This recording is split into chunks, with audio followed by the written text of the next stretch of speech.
Chapter 849. Each generation had its own geniuses, each leading for centuries. This was fate.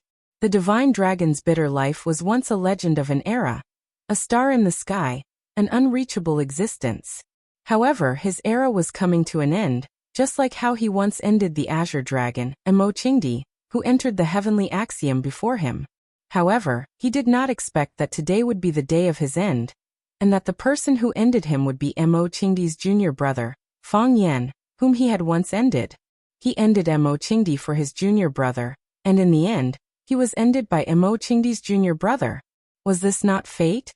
I've lost, the divine dragon said in a low voice. How solemn was this sentence. He admitted his failure and the end of his era with his own mouth. When he said this, the old god was dead, and a new god was to be established. Wuxia, another martial arts star, rose. The moment she appeared, she shocked the world with her dazzling display. Fang Yan of the water overflow state defeated the heavenly axiom state bitter life, and a new dragon was born. Master! Gong Sunqi screamed. He had always disapproved of this battle, because he did not want Fang Yan to be injured or Fang Yan to die. Yes, in his heart, the master's bitter life was the most powerful existence. Fang Yan, who had just entered the water overflow state, was no match for him. If this battle was carried out, the only outcome would be Fang Yan's defeat. What he did not expect was that the person who lost was his own master. How could the person who was like a god in his heart lose? How could he lose to Fang Yan? All sorts of feelings welled up in his heart. It was as if something was stuck in his heart, so oppressive that he could not breathe, causing him to be unable to say a word. The divine dragon nodded at Gong Sunqi and said with a smile, "Victory and defeat are common in war. Why do you have to act like a little girl? I'm old and I've lost. That's why young people like you should work harder." Gong Sunqi straightened his back and said in a clear voice, "This disciple will follow master's instructions." Yi Ro didn't expect the battle to end so quickly. She also didn't expect the divine dragon to say that he had lost after jumping out of the Easter egg. Even with her cultivation and eyesight, she couldn't see through everything. However, she liked the honesty of the dragon god's hard work. She still did not like the dragon god, but her impression of him had changed. She cupped her fists at the dragon god. It was a way for martial artists to show their respect. Fang Yan appeared. He appeared behind the position where the dragon god was struggling to stand. "Thank you, Mr. Dragon God." Fang Yan was equally apologetic and said gratefully, "I didn't. This kind of thing cannot be allowed to happen." The divine dragon tried his best to correct Fang Yan's mistake, with a serious expression. He asked, "What's the name of that move?" "Flooding Jinshan," Fang Yan said aloud. "Flooding Jinshan, what a good name." The dragon god smiled and asked, "Did you name it yourself?" "I named it myself. I know your family has a long history of learning. It's a good thing to read more. Only by reading more can you gain knowledge, and only with knowledge can you get a good name.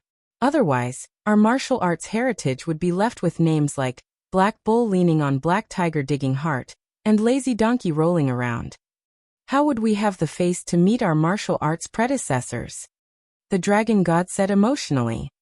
"It's not an injustice that I lost to your flooding Jinshan this time. I originally thought that your real body was inside the Jinshan, but you used a camouflage on me. You still stayed outside the Jinshan, and only I was wrapped up by Shui Zhang. My sword also missed. When I missed my strike, you already had the chance to win in one strike. Unfortunately, you didn't do anything. So I lost." The dragon god looked at Fang Yan sincerely and said, "I lost wholeheartedly. Your character and bearing are far better than ordinary people." Fang Yan bowed slightly and said, "You flatter me, Mr. Dragon God." The dragon god looked at Fang Yan with a gratified expression and said, "With a younger generation, martial arts is not lonely. Gong Sunqi, you have such an excellent companion. This is the best thing in your life. You will understand in the future. You should learn from Fang Yan and break through as soon as possible." "Yes, master," Gong Sunqi replied respectfully. The dragon god did not even look at Black Dragon Li Nanshuan and Green Dragon Emo Qingdi. His eyes were calm and gentle as he looked at Fang Yan. He sighed softly and said, "It's said that fists and feet have no eyes, but after all, It's still the nature of one's heart. In the past, I didn't think I did anything wrong. But today, your behavior has made me feel ashamed. A green light flashed, and the divine dragon's struggling body was scanned from top to bottom by that green light. His body trembled violently, and then he fell to the ground on his butt. This body's cultivation base has been crippled, and from now on, I am a commoner. The dragon god looked at Feng Yan and said, I will pay back the debt I owe. Mr. Dragon God. Feng Yan panicked and rushed over to help the dragon god up from the ground. You don't have to do this. The dragon god shook his head, and his rosy cheeks instantly aged. Without that energy and spiritual support, he was just an old man over 70 years of age. If I don't do this, I won't be able to calm my mind. The dragon god grinned. You know what kind of danger a heavenly Tao expert will encounter when they find it hard to calm their mind. I've been glorious, I've existed, and there are legends about me everywhere. Life is full of different forms, and every kind of life should be enjoyed at least once. I'm old now. Wouldn't it be more interesting to go back to plow the fields and grow vegetables? Feng Yan was stunned for a while, and was deeply impressed by the dragon god's breadth of mind. He said, Then I'll be a vegetable thief. Mr. Dragon God, you must take good care of the courtyard. Haha, welcome. Welcome. The dragon god patted Feng Yan's shoulder with great effort and laughed out loud. Master. Gong Sunqi's eyes were red as he knelt beside the dragon god. His tears were about to fall. He never thought that his master's way of doing things would be so extreme. Besides, Feng Yan's family had 3 heavenly Tao, and the only heavenly Tao expert on his side had crippled his martial arts. What if Feng Yan bullied him in the future? His woman had already begun to bully him. Gong Sunqi, help me up. The dragon god said with great effort. With the help of Feng Yan and Gong Sunqi, the dragon god was helped up from the ground with great effort. Let's go. The dragon god waved his hand and said, Let's go back and plant vegetables. Yes. Master. The master and disciples' figures walked away, but Feng Yan still did not regain his senses. He's an admirable old man. Yi Rou stood behind Feng Yan and said aloud, Yes. In fact, he doesn't have to do this. Feng Yan sighed. Feng Yan suddenly turned around and hugged Yi Rou in his arms. He used all his strength, as if he wanted to rub her body into his own. We can get married. Feng Yan said excitedly in Yi Rou's ear. You don't have to be a widow anymore. I never planned to be a widow. Yi Rou said. What do you mean? If he wants to kill you, I will kill him. Yi Rou said calmly. This is the final battle. I don't care if this is the final battle. Then my reputation will be ruined. I can kill all the people on this place. Feng Yan secretly felt lucky for Gong Sunqi. If Yi Rou killed him first, he probably would not have much power to fight back. A woman's heart was unfathomable. It was really unfathomable. Pfft. The transparent puppy glanced at Feng Yan and Yi Rou, who were hugging each other, and spat a mouthful of saliva at Feng Yan. I'm hugging my wife. Do you have a problem with that? Feng Yan glared at him unhappily. Pfft. The transparent puppy spat at Feng Yan again, then ran to Yi Rou's pants with its mouth, signaling her to stay away from Feng Yan and not to hug him. How dare you steal my woman? Feng Yan was furious. He rolled up his sleeves and was about to fight with the transparent puppy. Mo Qingdi's spear was not fast, but each spear was like a thunderbolt, making it very difficult for people to deal with. At their level, the choice of weapon was not important. Just like how Feng Yan could defeat the dragon god with his demon-slaying sword, it was the same principle. They were playing with their state of mind. When your reaction speed could not keep up with your state of mind and mind, you had no chance of fighting back when faced with a massacre.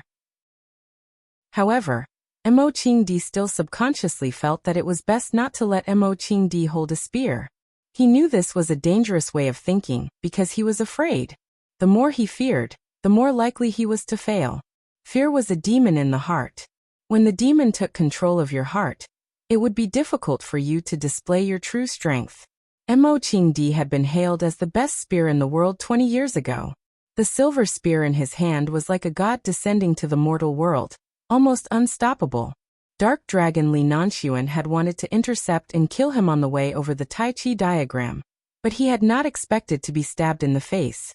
Dark Dragon Li Nanxuan burned with rage when he remembered the gaping hole in his face. It was a scar, a humiliation. Even though Mo Qingdi's tendons had been broken by his junior, the dragon god, and he had become a cripple, it was still difficult to dispel the ferocity in his heart. Dark Dragon's body sprinted towards Mo Qingdi. With each step he took, an afterimage appeared in the air. By the time he was one step away from Mo Qingdi, the air was already filled with the shadows of dark dragons, as if there were countless black robes fighting with Mo Qingdi. His real body was at the forefront, the long sword in his hand emitting a faint buzzing sound like that of insects. Old drunkard Mo Qingdi's eyes were solemn. Then he thrust his spear at an illusory figure on his left. Chapter 850. Some say that seeing is believing, but many times the eyes can deceive. Mo Qingdi's body was clearly in front, yet his spear was aimed at the distant afterimage. In a fight between experts, myriad changes occur in an instant. A single mistake could cause the entire game to be lost. As Mo Qingdi's spear was aimed at the distant afterimage, Li Nanxuan's body was also slashing at Mo Qingdi's head. There was an obsession in his heart that he must behead Mo Qingdi with his sword. This was something he had wanted to do many years ago. Whoosh! The spear was heavy and long. Its tip pointed between the eyebrows of the afterimage. Pa! The afterimage emitted the sound of something exploding and disappeared in the air. At the same time, the afterimages created by the countless black dragons in the sky also exploded one after another, and then disappeared in the air, as if they had never existed. That afterimage was the eye of the formation. It was the mechanism that controlled the countless afterimages. However, this did not mean that the afterimages had no offensive capabilities. With Li Nanxuan's strength, every afterimage he created was a real Li Nanxuan. If Mo Qingdi did not pierce the eye of the formation with his spear, if Mo Qingdi only stabbed at the real body and allowed the afterimages to approach, then every Li Nanxuan could have caused him fatal damage. Li Nanxuan's real body and the sword in his hand were bait, and also the real body. If you stabbed at the afterimage, his real body would give you a fatal blow. If you stabbed at the real body, then the afterimage formed by his majestic energy would give you unimaginable damage. This was the so-called double kill in Neijiang Lake. This was an open and aboveboard trap. Even if you knew his intentions, there was no way you could make a better choice. Moreover, many people would be confused by his real body. When they aimed at the real body to counterattack, the afterimages would tear them into countless pieces. Explosions rang around him, and all the afterimages disappeared. Black Dragon Song Nanxuan did not feel worried at all. On the contrary, there was a hint of delight in his heart. Mo Qingdi, you don't know what a stupid mistake you have made. Do you think I am the same as I was in the past? Years ago, Dark Dragon Song Nanxuan used this move. The dragon dives into the deep sea to kill Mo Qingdi. As a result, Mo Qingdi's spear pierced through his cheek. That time, Mo Qingdi had similarly located the eye of the formation. Then he first used the tip of his spear to pierce through the eye of the formation, breaking through all of the black dragon's illusionary barriers. Then he spun the spear around and pierced through the black dragon's cheek. This time he would not make such a mistake. Song Nanxuan's body suddenly disappeared into thin air. This was the result of him raising his speed to the extreme. When he reappeared, the sword in his hand was the first to appear. The silvery sword of light left a burning shadow in the air, and then it slashed towards Mo Qingdi's throat. It was as fast as lightning, but it was still not fast enough. In the eyes of the spectators, it was as if Mo Qingdi's head would be separated from his neck in the next moment. Don't underestimate the enemy Dai. Song Nan was about to get his revenge. His voice was filled with excitement. Whoosh! Li Nanxuan slashed down with his sword. His long sword sliced through Mo Qingdi's head.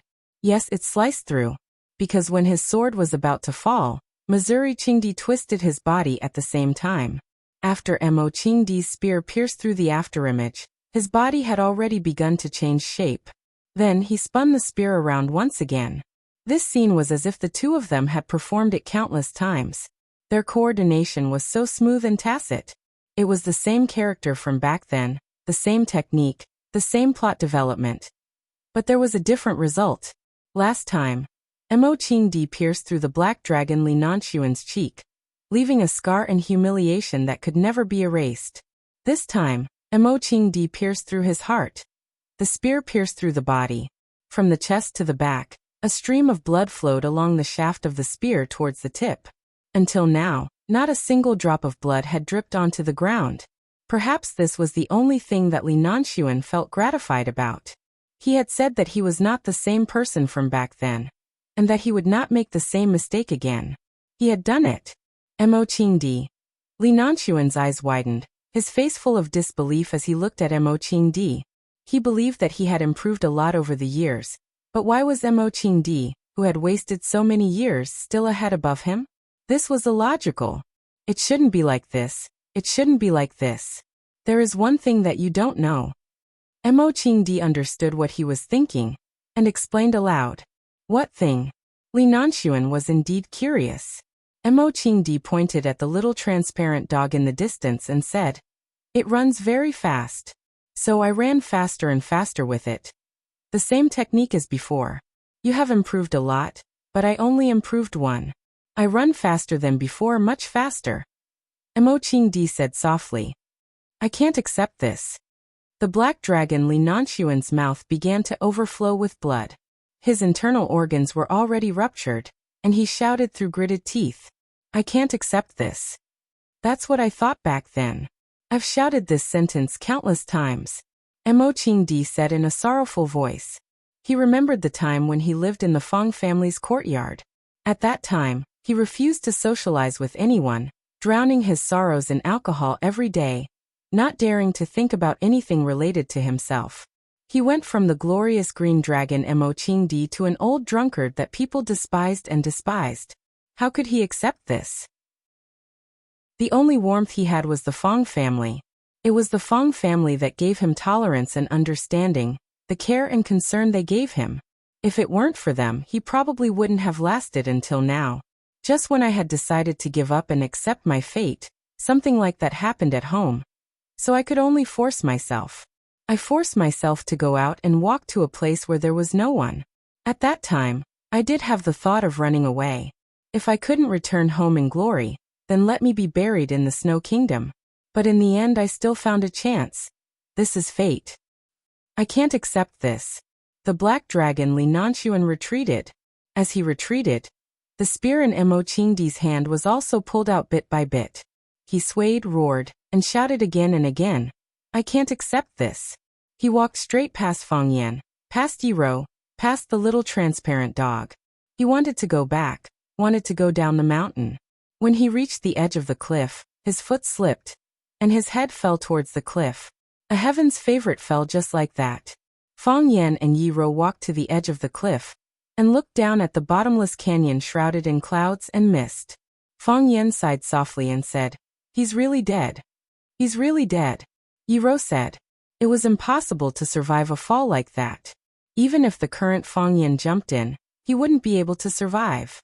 There was a wound on Mo Qingdi's neck that was cut by the sword. The wound was oozing blood.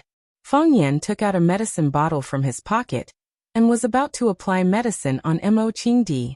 But he didn't expect that when Mo Qingdi squatted down, the little transparent dog ran over, wagging its tail, and stuck out its tongue to lick Mo Qingdi's wound. Seeing the surprised look in Feng Yan's eyes, Mo Qingdi explained calmly, "It grew up eating countless treasures. The saliva and blood in its body all contain strong medicinal properties. Not only can its saliva heal wounds, but it will also not leave any scars after the wound is healed." Feng Yan was overjoyed. He quickly ran in front of Mo Qingdi, tore open his clothes, and pointed at the big and small wounds that were painstakingly cut by the dragon god. He said, "Can you let it help me lick them too?" Puffed. The transparent puppy looked at Feng Yan in disgust, then spat a mouthful of saliva on his face. Feng Yan wanted to fight it again. Crack!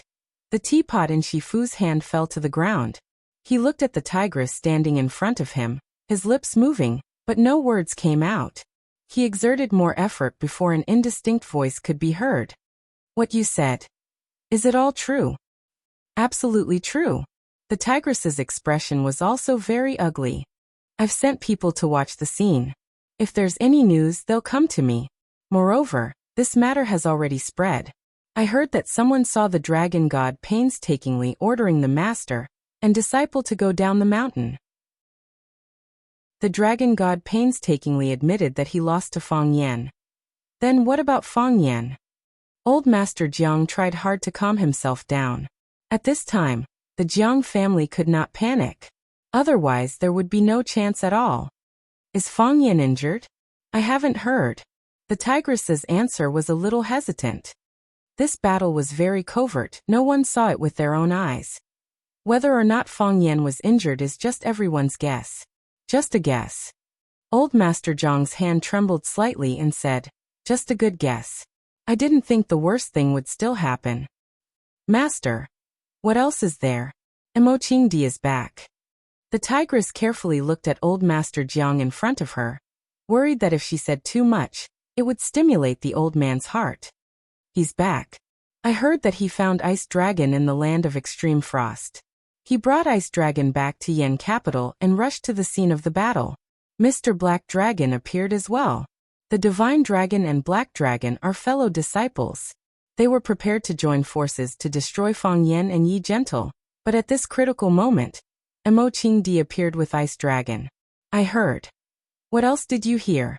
I heard that he stabbed Mr. Black Dragon to death with one spear strike. The tigress said timidly. Jiang Shifu remained silent for a long time. He had specially met Black Dragon before the competition and promised him great rewards. He had even placed his bets on him. 2 Heavenly Dao Realm experts against 1 Feng Yan. And even if Yi Gentle was added, their side would still be able to secure victory. With Feng Yan and Yi Gentle dead, the Feng family would also fall apart. What was there to be afraid of? A family with 3 Heavenly Dao. Old Master Jiang Shifu's voice was inaudible, as though it came from the cracks in the floorboards. Their Feng family is full of Heavenly Dao. Chapter 851. Their Feng family is filled with the Heavenly Dao? The female tigress did not know how to answer Grandfather Jiang's question. Although she did not feel that it was her fault for being inarticulate, she could comfort him by saying, no, the Feng family is not filled with the Heavenly Dao. At the very least, Feng Yan's grandfather and Feng Yan's mother are not at the Heavenly Dao realm. However, could such words really have the effect of comforting him? This will be the greatest disaster the Jiang family has ever faced. Grandfather Jiang Shifu clearly had no intention of letting the female tigress answer his question. His head hung low as though he had suffered a heavy blow. The outcome of this battle had exceeded everyone's expectations, and it was truly unacceptable. Master, is there no other solution? The female tigress asked. Even if the Feng family has the 3 Heavenly Dao, do you think they can come to our Jiang family and start a massacre? Wuxia is a society governed by law. If anything happens to the Jiang family, they will not be able to escape responsibility. Jiang Shifu looked up at the female tigress and asked, do you understand Feng Yan? The female tigress thought for a moment and said, no, I do. Grandfather Jiang Shifu said in a deep voice. He has the intelligence of a fox and the viciousness of a wolf. As long as he is given a chance, he will mercilessly bite off his opponent's neck. If the Jiang family were to land in his hands, do you think he would give them a way out? With such a pack of wolves stalking them, will the Jiang family have any good days in the future? From time to time, one of the descendants of the general family would lose an arm or a leg. How could they go up to them and demand justice? In the long run, the only path the Jiang family can take is to be annihilated. There will always be a way. The female tigress said. Gentlemen, you should also take action. There will always be a way to repress him. Don't tell me they can be lawless now. That's right. Jiang Shifu nodded and said. Their Feng family can't be lawless. It's precisely at this time that Feng Yan has to keep a low profile. He knows the principle of shooting the bird that pokes its head out, but I wish he didn't know about military operations. I have no idea where eldest young master went. I called him but he didn't answer, the female tigress said. Forget it. I can't count on him. The descendants of the general family all looked like dragons and phoenixes among men when things were going smoothly for them. Once they encountered a setback, they would show their true colors and would not be able to hold up the pillar. Can I be at ease in trusting the Jiang family to such a person? The tigress didn't dare to get involved in such a topic. Gather everyone in the family for a meeting. Jiang Shifu said aloud. I asked you to visit Shangxin and Huaqing. What happened? Miss Shangxin said that she has been very busy recently. Once she is done with her work, she will definitely make time to visit you, master. Miss Shangxin even prepared a large number of gifts for me to bring out for you and the other uncles. You're polite and well-mannered. That's impressive. Jiang Shifu cracked a rare smile and said, it wasn't easy for her. If she had come to Yanjing to see this old man at that time, I'm afraid that bastard Fang Yan would have reconsidered his attitude towards her. In the past, no one would have thought that the future of the Jiang family would fall into the hands of this little girl. Master, what do you mean? I don't mean anything. This is what everyone wants. Jiang Shifu waved his hands and said, time makes the hero. Now that things have developed to this stage, I think they should understand the severity of the matter. Go, let me sit alone for a while. I'm afraid there won't be many opportunities like this in the future. Yes, master. Master. The tigress replied and left respectfully. When the sound of the tigress' footsteps faded away, Jiang Shifu stared at the broken porcelain cup on the ground in a daze.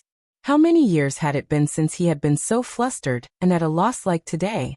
When did the story start? It should have started from a very insignificant matter. It was so insignificant that he couldn't remember what exactly it was. However, wasn't it those insignificant things that changed history as a prelude? The dignified Jiang family was going to fall into the hands of the Fang family, who had one of the three heavenly Dao. Fang Yan, are you the nemesis of the Jiang family? Some people were sad, while others were happy. This was the happiest day for the Fang family in years. Ever since Fang Yixing died at the entrance of Swallow's Dock, the word smile had become more and more distant from the Fang family.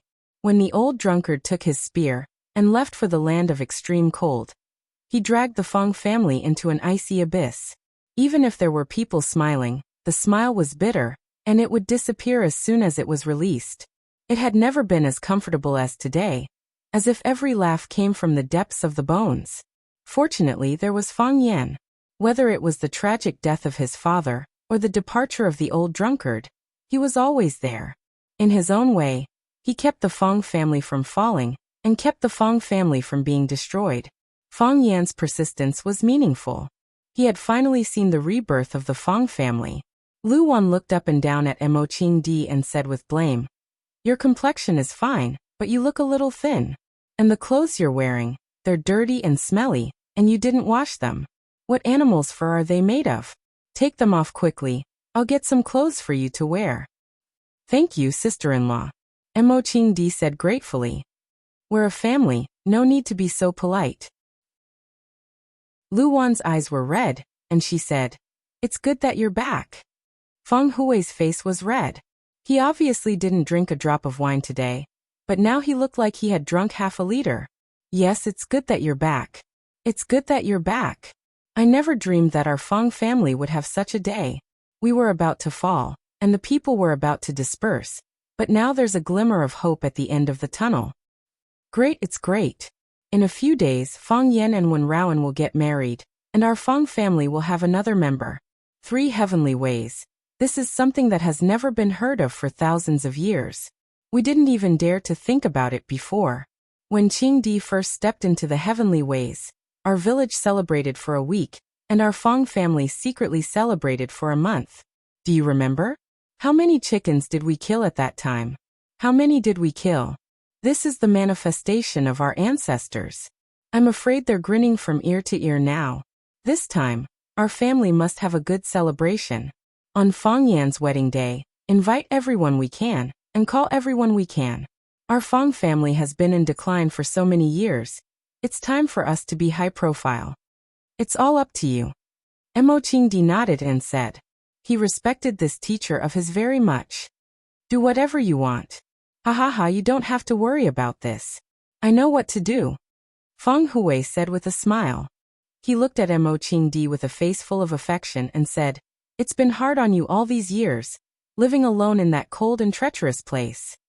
"It's not hard. With Ice Dragon taking care of me, I lived a good life there." Mo Qingdi had to bring up Ice Dragon again. Before he had met Ice Dragon, his life had indeed been very difficult. It had nothing to do with the level of your martial arts, but it was difficult to find food because you were not familiar with the terrain. Eating a mouse was a delicacy, not to mention those delicious sashimi and ice spring fruits. It was also because he ate so many of those things that his body recovered so quickly, and his body that had been abandoned for so many years could be revitalized in the shortest time possible. Yes, Ice Dragon is the benefactor of our Feng family. He came from afar, and I'm afraid he's not used to our climate and living habits here. In the future, everyone must take good care of him and let him feel at home. When Feng Hui's eyes swept over Ice Dragon, he found that Feng Yan and Ice Dragon were staring at each other, neither willing to give in to the other. "Feng Yan, what are you doing?" Feng Hui shouted. "You're already a master of the water overflow state. Why are you still arguing with a dog?" "Grandpa, he's not an ordinary dog, he's Ice Dragon." Feng Yan also felt strange. Why was Ice Dragon close to everyone in the family but only him? When he was at the top of Feng Mountain, he noticed Ice Dragon's strangeness. At that time, Feng Yan didn't think much of it, and simply thought that they didn't get along. When he returned home after defeating the 2 dragons at the top of Feng Mountain, and obtaining the Dragon Balls, this little transparent dog fawned on his grandfather Feng Hui and mother Lu Wan in every possible way, shaking its head and acting cute from time to time. However, it was indifferent to him, and from time to time spat him with its saliva. Feng Yan really wanted to have a good talk with it. It wasn't good for this little guy to be so rebellious at such a young age, right? "I know it's Ice Dragon." Feng Hui also knew that he had misspoken just now. It was clearly his family's benefactor. How could he call it a dog?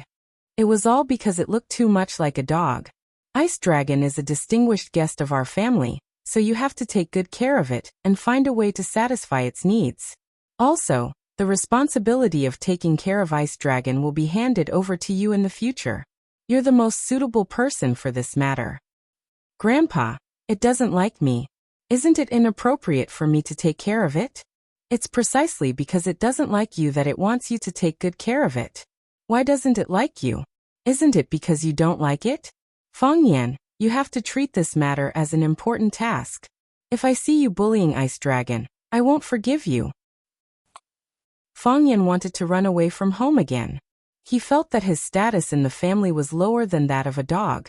At this moment, Mr. walked in from outside. Seeing Mo Qingdi standing in the living room, he squinted his eyes and smiled, saying, "Qingdi, you're back?" "Mr."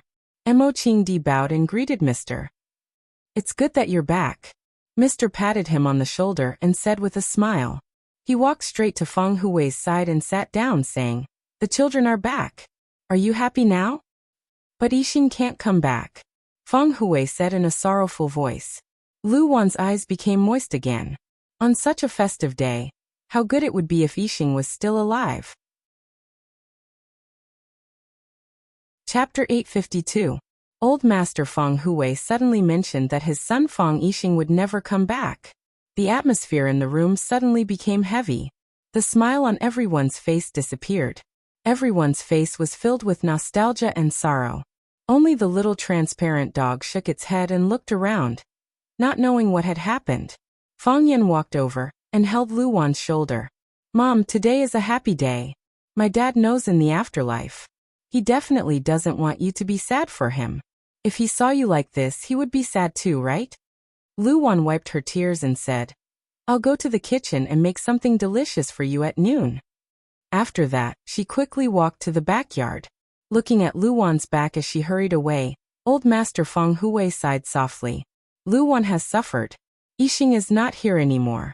I advised her to find another person to accompany her. She's still young, and a lifetime is so long. She doesn't want to. She's a good child. The teacher praised. Our Swallowdock is a family of martial arts. It's rare to see a child like Lu Wan, who was raised by an aristocratic family. Don't be fooled by his gentle and weak appearance, he's actually very stubborn. Yes. But if she's too stubborn, won't she suffer? Old Master Feng Hui sighed. The teacher took the tea that Feng Yan handed over and took a sip. He squinted at Old Master Feng Hui and said, "You shut people up the moment you speak. You've made the atmosphere like this. How can I talk to you as a lobbyist?" Feng Hui looked at the teacher and said, "You're the teacher of Swallow Dock. Everyone has to listen to what you say. Speak. Let's see what the Jiang family wants." The teacher sighed and said, "Why bother? Why did things have to end up like this for no reason? Jiang Shifu called me and said that the two families can sit down and talk peacefully." Talk peacefully?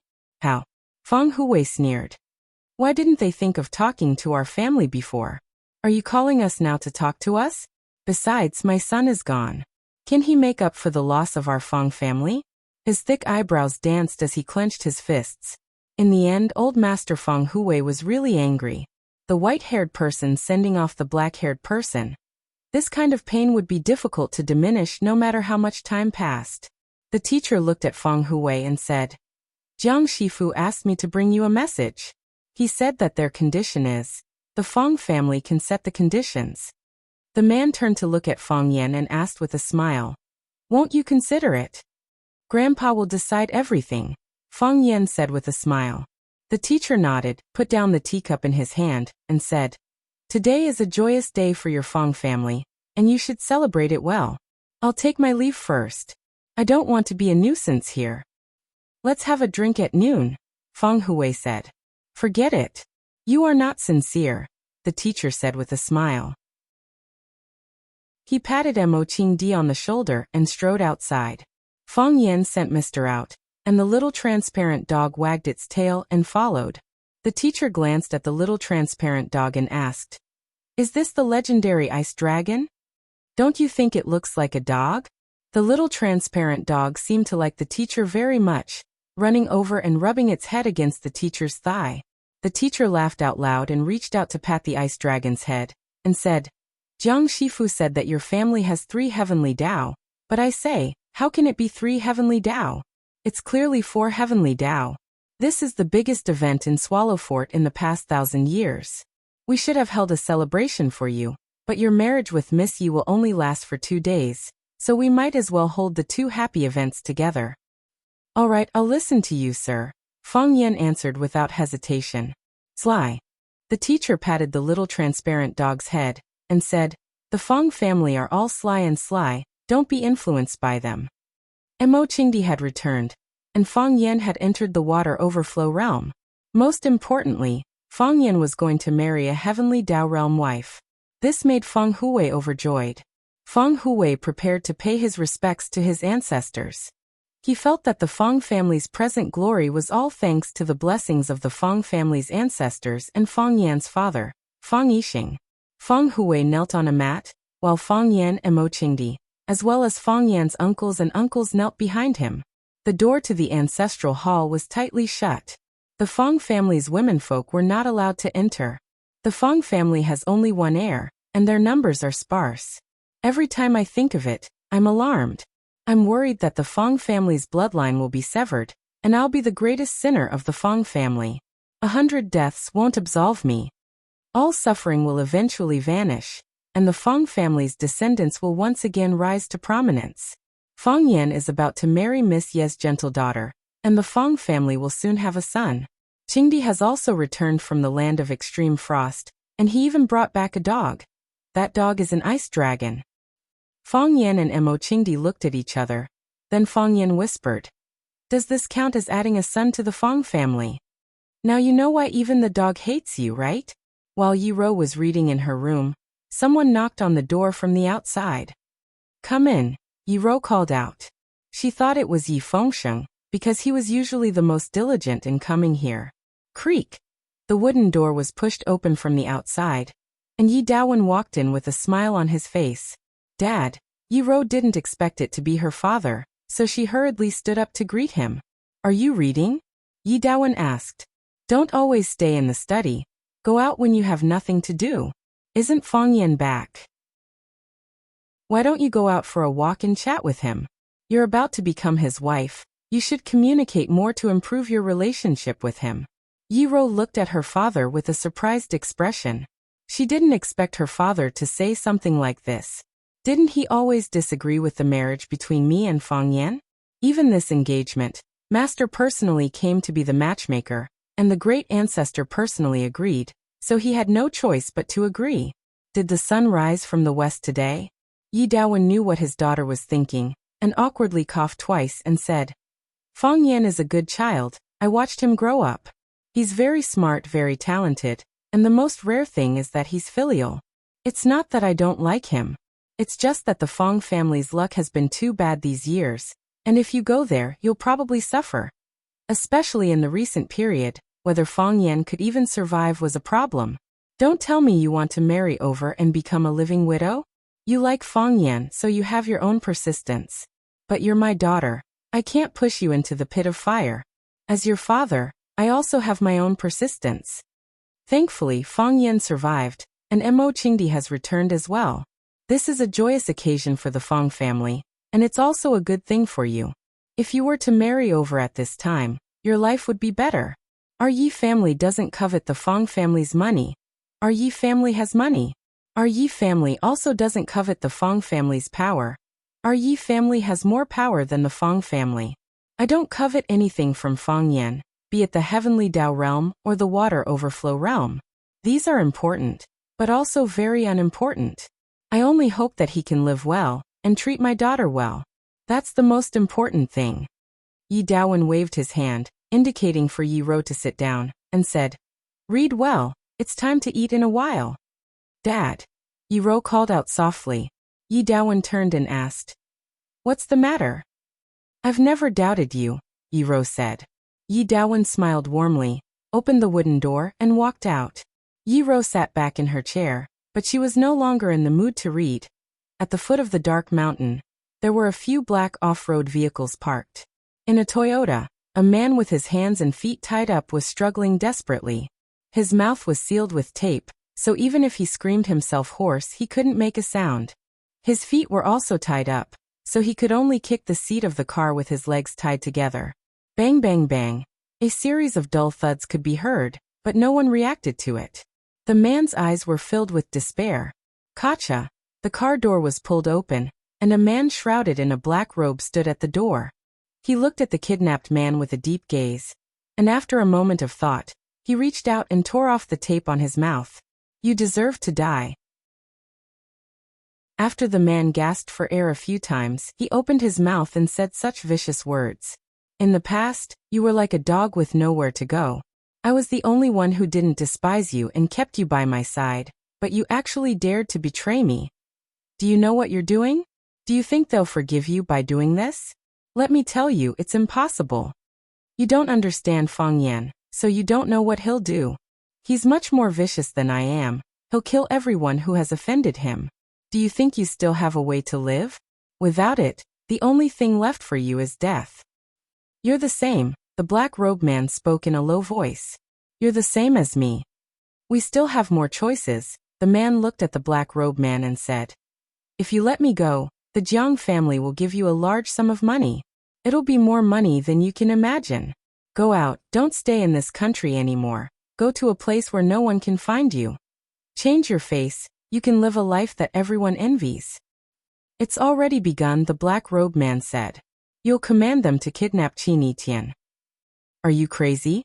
Do you think people will believe this? Why would I do something like this at a time like this? This is clearly suicide, a suicide attack. What you see with your own eyes isn't necessarily the truth, the black-robed man spoke in a low voice. But who cares? Chapter 853. The winter in Yanjing was getting colder and colder. With every breath, one could see a large cloud of white air rolling in front of them. The white air condensed into ice as soon as it came out, and the saliva that was left at the corner of the mouth turned into fine ice shards. It's going to snow, the old man said after looking at the distant skyline. The weather forecast predicted that it would snow a few days ago, but the first snowflake hadn't been seen until now. However, no one took its forecast seriously. After all, being accurate was the purpose of its long-term persistence. Qin Tian, wrapped in a Tibetan pattern blanket, stood by the railing and looked at the ridge hidden in the cold and gloomy sky. Mu Ying came over with a cup of tea and said, "Miss, it's cold in the mountains. You should go back to your room and rest." Qin Tian took the hot tea and shook his head. "I suddenly had some expectations, so I wanted to come out and have a look. You can stand with me for a while. The show is going to start soon anyway." "Miss." Mu Ying seemed to want to say something but stopped. "You don't trust him, do you?" Qin Tian didn't even need to observe Mu Ying's expression to know what he was worried about. "Miss, you shouldn't trust him either," Mu Ying said in a deep voice. "What if he doesn't come? What if he brings people to the Jiang family, or somewhere else? Instead, he will become a huge threat." "He will definitely come," Qin Tian said. "Why are you so sure, miss?" "Because he doesn't live for himself now but for his family," Qin Tian said calmly. "The real him died a long time ago." "I see." Mu Ying nodded. "But there's still no movement outside." "It will start soon," Qin Tian said. "Go and check again. It's just a formality, so there's no need to act too real. Also, be careful not to hurt our own people. I've already arranged everything and borrowed 2 groups of people from the madam," Mu Ying said with a smile. "Now we're just waiting to catch the turtle in the jar." "No, it's waiting for the rabbit," Qin Tian corrected him. Bang. The first gunshot shook the silent night in the mountain forest, and then the gunshots came one after another. "They're here." Mu Ying's eyes lit up. He didn't panic. Instead, he felt a throbbing of joy. "Go," Qin Tian said aloud. "Miss, you need someone to protect you," Mu Ying said with a smile. "Have you forgotten him?" Qin Tian said with a smile. "With him here, I'll be fine. Go, you still have to take charge of the situation. It would be best if he could make 1 or 2 cuts on his face to add a little more authenticity to the performance." Mu Ying knew that the eldest miss was protected by a mysterious expert. Even he had never seen the true body of this expert. It was said that his strength was unfathomable, and he was a hidden pawn used by Old Master Qin. It was also after Qin Tian was attacked in Huaqing that Old Master Qin gave his secret chess piece to Qin Tian. With his protection in the dark, those people would not be able to hurt Qin Tian. Mu Ying nodded and said, "Then I'll go. I don't think they'll be able to leave alive in front of Mississippi." After saying that, Mu Ying's tall body disappeared into the black shadow behind him. He felt a trace of coldness in the middle of his eyebrows, as if he had been lightly bitten by an ant. Qin Tian stretched out his right hand and waited in the air for a moment. Then, a transparent white flower appeared in his palm. The thin figure of the little flower instantly melted, and then turned into a drop of ice-cold snow water. "It's snowing," Qin Tian said softly. The gunshots were still going on. The battle was about to ignite, and the killing had entered the most tragic stage. Blood. There was a constant stream of bright red blood flowing out. The dark cement floor, the vermilion gate, the precious grass and trees, the mottled fine sand, and the gravel between the eaves, blood was spreading everywhere. This was a premeditated massacre. Several men in black passed through the layers of sentries and arrived at the gate of the villa. Some of them were experienced, and they quickly opened the gate. Then a group of men in black quickly rushed in. When the first gunshot sounded, their faces were still filled with doubt and confusion. When they came in, they had received orders that this area was a high-end villa area. The people who could live here were either rich or powerful, and they must not alarm outsiders. Their task was to kidnap the woman in the villa and quickly leave the scene. No matter who, no matter what reason, no one was allowed to use a gun. However, they had just come in. Why did someone break the rules? When they saw the body of one of their companions fall to the ground with a bang, they understood the cause of the matter. They were not the ones who used the gun, but the bodyguards who guarded the villa. Their whereabouts had been discovered. When their companions kept falling to the ground, no matter which direction they fled in, they would be blocked by the corresponding bullets. Only then did they realize that this was a trap. The hostage they wanted to kidnap had already set up an inescapable net in this courtyard to catch them all in one fell swoop. Who leaked the news? When their bodies were lying on the cold floor of the courtyard, when their blood was flowing out of their bodies, their eyes were wide open, and they could not figure out the answer to this question. The second group of men in black did not enter the courtyard. They were lying in ambush in the woods at the entrance. Hearing the gunshots in the courtyard, one of the men in black said anxiously, "It's not our weapon. There's an ambush in the courtyard. Rush in." The man in black standing at the front said aloud, "What?" The man in black was shocked and said, "There's an ambush in the courtyard. Why do we still have to rush in? Shouldn't we retreat now?" "Because I said to let you in, so you have to go in. Leader, if we rush in now we will die." "Yes," the man in black said. "I want you to die." "Leader." The man in black reached for the pistol in his arms. Screech. A silver light flashed, and the man in black's movements came to an abrupt halt. A thin red line appeared on his throat. The thin line began to thicken, then spread downwards, and finally became a red river. When he felt an itch there and wanted to reach out to cover it, his body was already out of control, and he fell backward powerlessly. Seeing this, the other men in black prepared to counterattack. The silver light flashed continuously. Clang! The man sheathed his sword. Only then did the men in black lay on the ground one by one. Apart from the muffled thuds when they fell to the ground, almost no one screamed or called for help. "We're going to die anyway." The man in black's voice was a bit dejected. He looked up at the floating white flowers in the sky and murmured, "It's snowing. So beautiful." This was destined to be a restless night. It was also the beginning of another big battle. When the first heavy snow of the year fell in Beijing, a murder occurred in a high-end residential area. No, it should be said that it was a failed kidnapping case. A certain terrorist group wanted to kidnap the little princess of the Qin family, Qin Etienne. Fortunately, Qin Etienne was heavily guarded, and his bodyguards fought fiercely to defeat the kidnappers and protect the little princess. Because the incident happened in a high-end residential area, and there were gunshots and screams, the fighting and killing alerted quite a few people. It was impossible to hide something like this, so it was already widely spread in a certain circle on the night of the incident. In the end, it even alerted the higher-ups and became a topic of conversation after tea. I heard that group of people were very powerful, quite a few of them were martial arts masters. How powerful?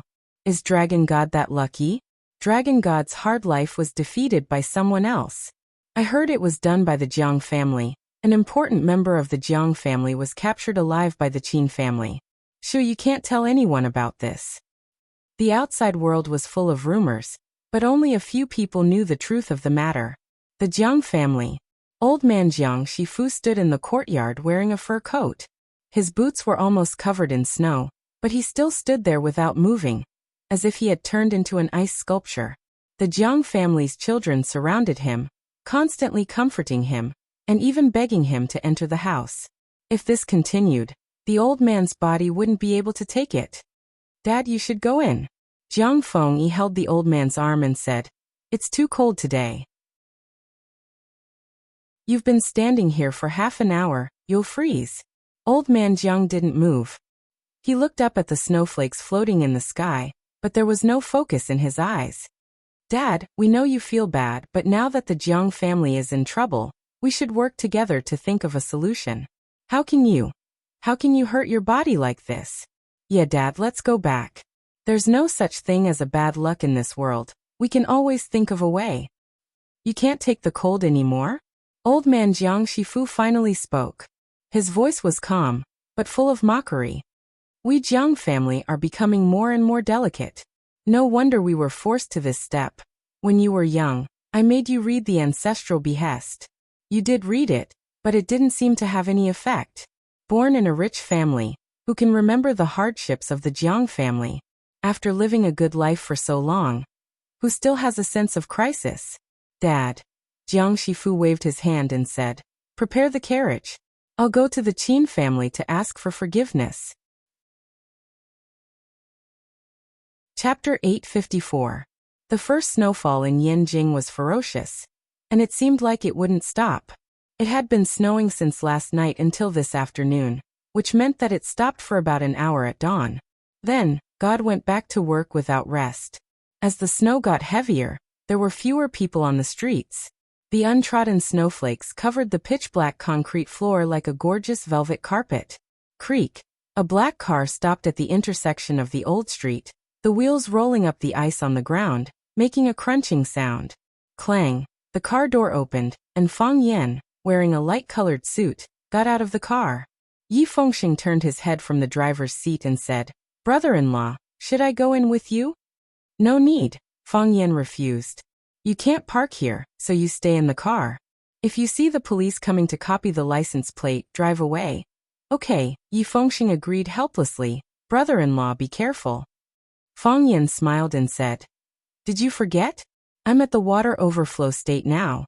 But I still need to keep a low profile, and don't go around showing off."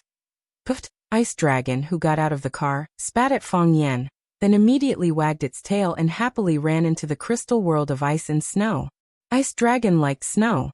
Although the snow in Yanjing wasn't as heavy as it was in the Arctic, and the weather wasn't as cold, it was still better than not seeing any snowflakes. Ever since the old man handed the responsibility of taking care of Ice Dragon to Fang Yan had almost never been separated from the dog. When he was ready to go out today, Ice Dragon had already gotten into the car. Fang Yan wanted to drive it out, but Fang Hui yelled at the top of his voice, "It wants to go out for a breath of fresh air, so take it out for a walk. This poor child wants to see snow. Can't you satisfy its wish?" Yi Fengxing liked Ice Dragon very much. Seeing Ice Dragon spitting at Fang Yan, he couldn't help but laugh and said, "I just find it strange. Why does it always have something against you? Is this the legendary family that can't tolerate two dogs? Do you believe that I won't cut off the fat on your body piece by piece to make twice-cooked pork?" Fang Yan glared at Yi Fengxing coldly and said, "A slip of the tongue, a slip of the tongue. I was going to say that two tigers cannot live on the same mountain." Fang Yan brushed off the snowflakes on his shoulder and said, "I'll be right back." After that, Fang Yan lifted his feet and walked toward the familiar noodle house. Before he got close, he heard a girl's cheerful voice coming from inside. "Brother, don't say that I'm fat. Girls nowadays don't like to be fat. Besides, I'm not fat at all. Recently, I've been exercising to lose weight." "Brother, where have you been all these years? We couldn't get in touch with you. I knew you must have gone to do something very important. I asked Grandpa and he said the same thing." "Brother, have you ever been in a relationship? I thought the next time we met, you would bring me a sister-in-law." "Brother, why are you looking at me like that? Did I say something wrong?" Fang Yan could tell that it was the voice of the girl, Bai Jia. Her long-lost relative suddenly appeared in front of her. She must be very happy, right? The words that she had hidden in her heart for a few years were like water that had been released from a sluice gate and flowed out continuously. All these years of longing, doubts, and grievances, she finally found someone she could confide in. However, this kind of life was very short. "Brother, you won't leave again after you come back, right?" Bai Jia suddenly asked. Fang Yan thought for a moment and walked into the noodle house at this time. There were no customers in the noodle house. There was only a man in a woolen suit and a girl in a white sweater sitting opposite each other at a table. Because the atmosphere in the noodle house was very ambiguous, the girl did not wear a coat. The tight-fitting sweater wrapped around her exquisite figure and had the unique health and vitality of a young girl. The girl was staring at her brother's face, wanting to know an answer. When she heard the glass door open, she looked up and immediately jumped up in surprise. She ran over and pulled Fang Yan's arm and shouted, "Brother Fang Yan, why are you here? Can't I come?" Fang Yan looked at the girl's blushing face and asked with a smile, "Of course you can come. It's good to come every day. I just think it's strange that it's snowing so heavily outside." Bai Jia's eyes were full of smiles. It could be seen that she liked Fang Yan from the bottom of her heart. "I will come to see you often," Fang Yan said with a smile. Fang Yan's eyes crossed Bai Jia and collided with the man sitting at the table. The man stood up, rubbed his hands, looked at Fang Yan and said, "What do you want to eat?" "A bowl of sour noodle soup," Fang Yan said. "But my grandpa is not at home," the girl said awkwardly. "How about I make it for you? It's my blessing to be able to eat Miss Bai's noodle soup. My cooking isn't as good as Grandpa's. You can't laugh at me," the girl said with a blushing face. She walked quickly to the kitchen and said, "Brother, I'll make you a bowl of noodle soup too." Thank you. The man had a gentle smile on his face and looked at Bai Jie with eyes full of doting and pity. When Bai Jie left, the man looked at Fang Yan, made an inviting gesture and said, "Sit down." Fang Yan sat down, and the man sat opposite Fang Yan, just like the sitting posture of Bai Jie and him just now. If I knew that your family runs a noodle shop and that your noodles are so delicious, our relationship wouldn't have become like this. Fang Yan said aloud. If I knew that, I would have helped Grandpa take care of this noodle shop at home. The man whispered. Fang Yan looked at the man in surprise and said, "That's good. If you open a noodle shop when there are customers, you will get up and make a bowl of noodles for them. When there are no customers, you will make a plate of peanuts to go with the wine. It's a world of ice and snow outside, but it's as warm as summer inside. This kind of life is really comfortable. Unfortunately, people can't turn back," the man said with a regretful voice. You missed it. No matter how high your martial arts or how deep your cultivation is, it can't make up for it. Fang Yan nodded and said, I didn't think you would want to see me at this time. Even I find it hard to believe, because I found that the only person I can trust in this world is you. I believe you. Fang Yan said. You have experienced too much killing and betrayal, and you are constantly betraying others. It's not easy to find someone you can trust by your side. I have two people to choose from. One is the eldest daughter of the Qin family, and the other is you. The eldest daughter of the Qin family is my business partner, and she is also the person I should ask for payment. However, compared to her, I am still more willing to trust you. She is a merchant. The world of merchants is too shrewd. I don't have too much confidence in them. Why? You are different from them. The man looked at Fang Yan seriously and said, You are a true citizen of Swallowdock. Swallowdock has stood tall for thousands of years. Naturally, there is a reason for its existence. If you think about it carefully, there is also a reason. Apart from me, an outsider who has always been difficult to integrate with, who else has done anything that is shameful to Swallowdock? The friends around you, they are also your true friends. In the past and in the future. I can see this, and I am very envious of you. Sometimes, I often think if I had a friend by my side, a friend I can drink with, maybe my life would be very different. The man didn't continue, and Fang Yan also didn't continue. At that time, Fang Yan had friends, but at that time he was alone. He ate alone, read alone, took a walk alone, and did everything by himself. And his friends, led by Fang Yan, subconsciously rejected him. They always felt that he was not a citizen of Swallowdock, and was not on their side. However, no one thought that what was originally just a group of children's fun would eventually lead to such a terrible ending. After pondering for a long time, Fang Yan asked, What do you want me to do? I want you to take care of my family. The man said, Especially my sister Bai Jie. She is too young and too beautiful. Beautiful girls always attract all kinds of trouble. Originally, I should have done this myself. As her brother, this kind of thing is in my nature. Unfortunately, I don't have the chance. Fang Yan raised his eyebrows and asked, Why me? Because I believe in you. The man said. And you have always been doing that. You saw it all. Fang Yan asked. The first time was told to me by the people I arranged here, and the other time I saw it with my own eyes. Aren't you afraid that I deliberately put on a show to lure you out? If it was someone else, I would naturally think so. The man looked confident. But that person is you. I won't have that kind of doubt.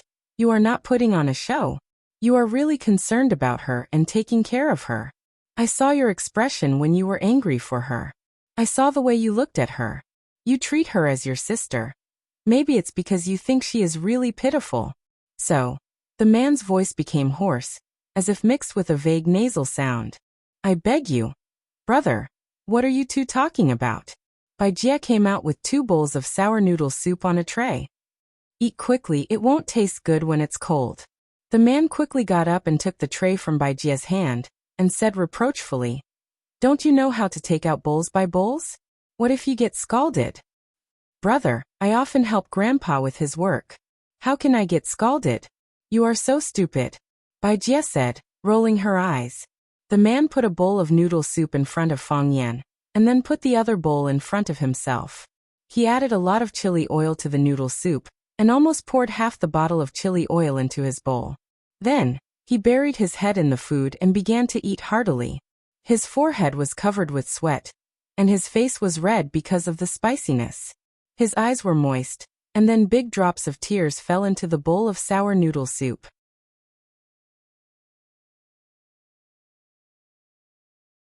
Chapter 855. Bai Jie took the bowl of noodles into the kitchen. When she came out again, her brother had disappeared. Bai Jie didn't react at the time. She looked at Fang Yan with a smile and said, "Brother Fang Yan, do you have something to do in Beijing this time? Our school has a party tomorrow night. Do you want to go see?" Fang Yan shook his head and said, "I'm afraid I don't have time." "Are you busy recently?" "Yes." Fang Yan nodded with a smile and said, "I'm busy getting married." "Huh!" the girl exclaimed. She was still a student. The world that she could touch was only the school and this Xiaoxiao noodle house. No one told her about Fang Yan's breakthrough into the water overflow state, or the fact that Fang Yan had defeated the dragon god. These two things were obviously only known by people who reached a certain level. Bai Jie was just the daughter of a noodle house owner. She didn't know the source of the big news. Recently, Grandpa Long didn't come to their noodle house to eat noodles. She couldn't find out about Fang Yan. Therefore, when she heard that Fang Yan was getting married, the girl had such a big reaction. Seeing Fang Yan's puzzled look, Bai Jie also knew that her emotions were fluctuating too much. She explained with a red face, "Brother Fang Yan, you're getting married? When did this happen? Why haven't I heard you mention it before?" "It's been a while," Fang Yan said with a smile. "The wedding is in these 2 days."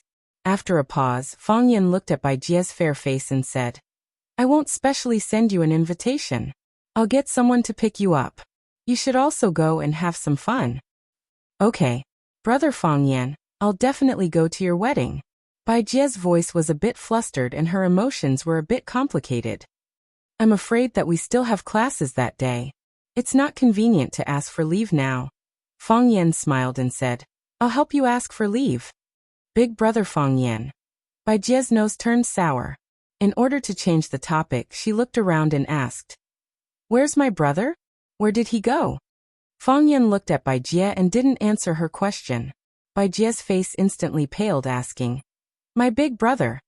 Did he leave again?" "Yes." Fang Yan nodded solemnly. He looked at Bai Jie and said, "Your big brother still has important things to do.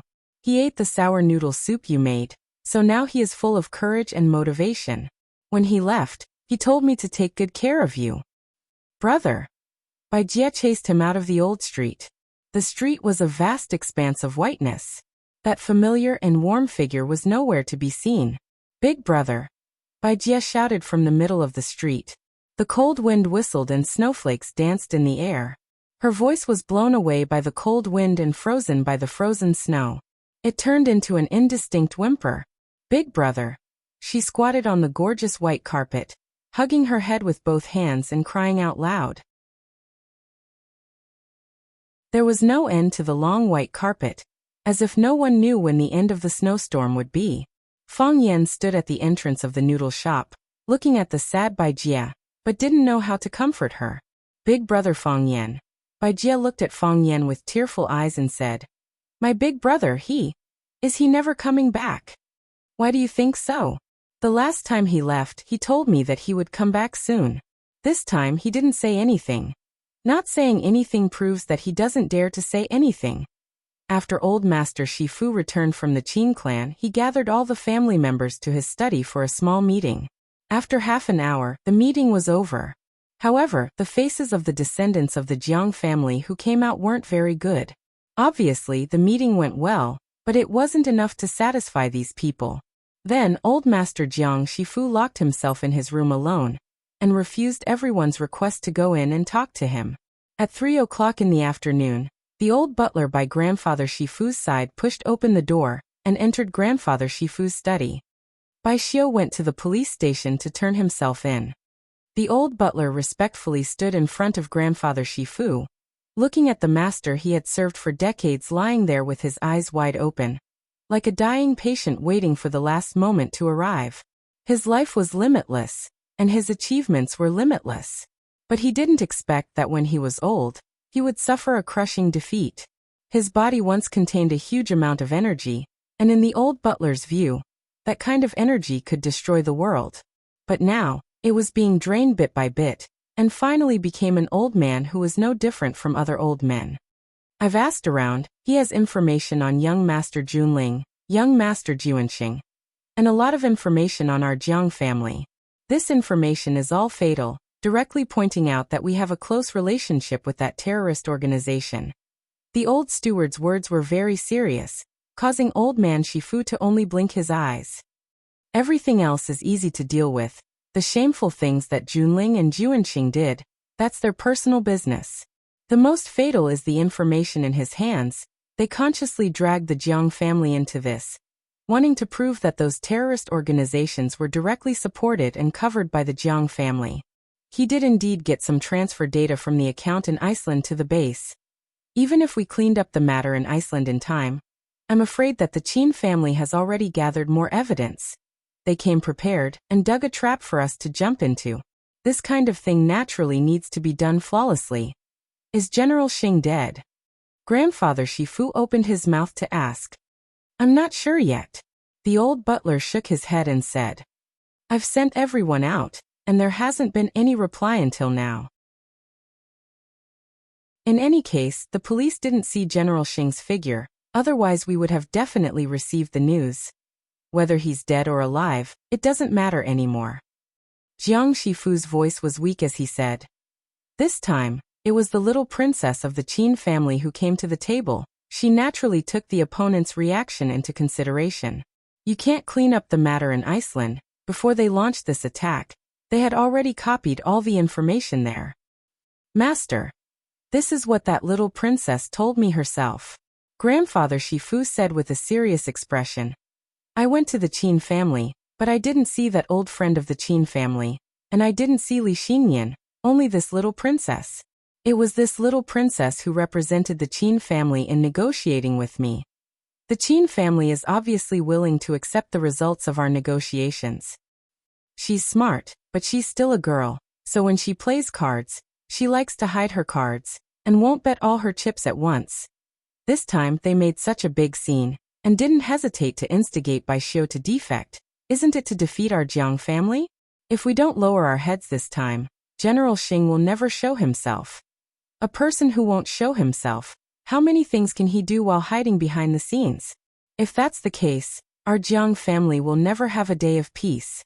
Master, then now wait. Grandfather Shifu knew what this old partner of his was going to ask. Just wait. Our chance of survival isn't here. The Jiang family no longer has the ability to save ourselves. Jiang Junling can't, the general can't, and those people outside can't either. Our chance of survival is outside, and it's on its way here. Master, why did we lose? Jiang Shifu suddenly asked. Master. The old butler looked at his master in surprise, not understanding why he would suddenly ask such a question. Why did we lose? Jiang Shifu asked again. I've been thinking about it since last night, all the way until now. How did we lose? At 5 in the afternoon, the tigress came back from outside, covered in snow. Jiang Shangxin also came back with the tigress. This girl who had run away from the Jiang family, walked into the Jiang family's ancestral home once again. As for the things that had happened in between, neither party was willing to talk about it easily. Along the way, Jiang Shangxin greeted every member of the Jiang family that she met. Her uncles, aunts, brothers and sisters were all very affectionate. However, the way they looked at her was strange, and there was an unconcealable sharpness in their eyes. They are still not satisfied. Jiang Shangxin thought in her heart. Miss Shangxin, Master is still waiting for you in the study. The tigress reminded her softly. Jiang Shangxin nodded and smiled. Then let's go in and see Grandpa first. I haven't been back for a long time, and I really miss him. After waving goodbye to Shangxin and the rest, she sauntered into old Master Jiang Shifu's study room in her high heels. When the tigress pushed the door open and entered, Jiang Shifu was resting with his eyes closed. She knocked on the door gently and said softly, Master, Miss Shangxin is back. The moment Jiang Shifu opened his eyes, he was momentarily stunned. Then he finally reacted. He rubbed his face and wanted to get up from the sofa, but his body fell back down weakly. He was a little flustered, like a person about to drown, unable to grab hold of anything that he could borrow strength from. He was simply too weak and exhausted. Grandpa. Jiang Shangxin hurried over, grabbed the old man's hand, and helped him up from the sofa. Shangxin is back. There was a mouthful of phlegm in the old man's mouth, and when he spoke, it made a loud noise. Grandpa, I am back, Jiang Shangxin said with reddened eyes. I came back to see you. Shangxin, the Jiang family is finished. Grandfather Shifu looked at Jiang Shangxin and said, the Jiang family is finished. You have to save the Jiang family. Grandpa, I am afraid that I can't save them. Jiang Shangxin said with tears flowing down her face. So many people can't save them. I am afraid that I can't save them either. Jiang Shifu smiled and shook his head. He held Jiang Shangxin's hand tightly and said, no one can save the Jiang family, only you can. Chapter 856. The cold wind howled, and snow flew everywhere. The courtyard of the old house had long been filled with a thick layer of snow. If it was in the past, everyone would have already shoveled the snow to one side to prevent the flowers and vegetables planted by old Master Shifu from freezing. However, the house was full of people today, but no one thought of this. Some were drinking tea, and some were smoking at the door. The atmosphere in the courtyard was very intimate, but everyone still felt that their bodies were bone-chilling. They had held a small meeting, or rather, they had listened to someone hold a small meeting. No one had a chance to speak, and the only one who could give orders was the old master. The outcome was very unsatisfactory. He actually had to make such a stupid decision. If he did as he said, what would happen to them? Would the Jiang family still be the Jiang family? The Jiang family is going to fall apart. This was what every descendant of the Jiang family thought in their hearts. They looked at each other and shook their heads. They knew the old master's character too well. Once he had decided on something, it would be very difficult to change his mind. It had to be said that Qin Yitian, the new player, had a pretty good playing style. She was aggressive, and it was impossible to defend against. Most importantly, she didn't care about the minor details. She did her best to hurt her opponent and preserve her own strength. After a series of attacks, the Jiang family was indeed under a lot of pressure. Especially after hearing about the things that Bai Xiu had in his hands, the last bit of hope in the old master's heart disappeared. Shangxin, I know that the Jiang family owes you, and so do I. Old Master Jiang Shifu held Jiang Shangxin's hand tightly and said, but no matter what, you are still a member of the Jiang family. The blood of the Jiang family flows in your bones, the same blood that flows in mine. Grandpa, I want to help you. I want to save the Jiang family. Jiang Shangxin's face was full of tears as she said, tell me, how can I save the Jiang family? Old Master Jiang was full of smiles and said, I knew that you wouldn't abandon the Jiang family. He let go of Jiang Shangxin's hand, walked to the desk, opened the drawer and took out a folder. He handed it to Jiang Shangxin and said, take a look. If there are no other comments, sign at the back. Jiang Shangxin opened the folder and took out the information inside. Grandpa, Jiang Shangxin exclaimed, you want me to take over the Jiang family? You are right. Old Master Jiang Shifu nodded. This is the best way, and also the only way. But uncle and uncle, if they could protect the Jiang family's foundation, I wouldn't have made such a decision. Jiang Shifu said honestly. Any one of them can resolve the current crisis. I don't need to make such a decision. Jiang Shangxin family, Jiang Shangxin.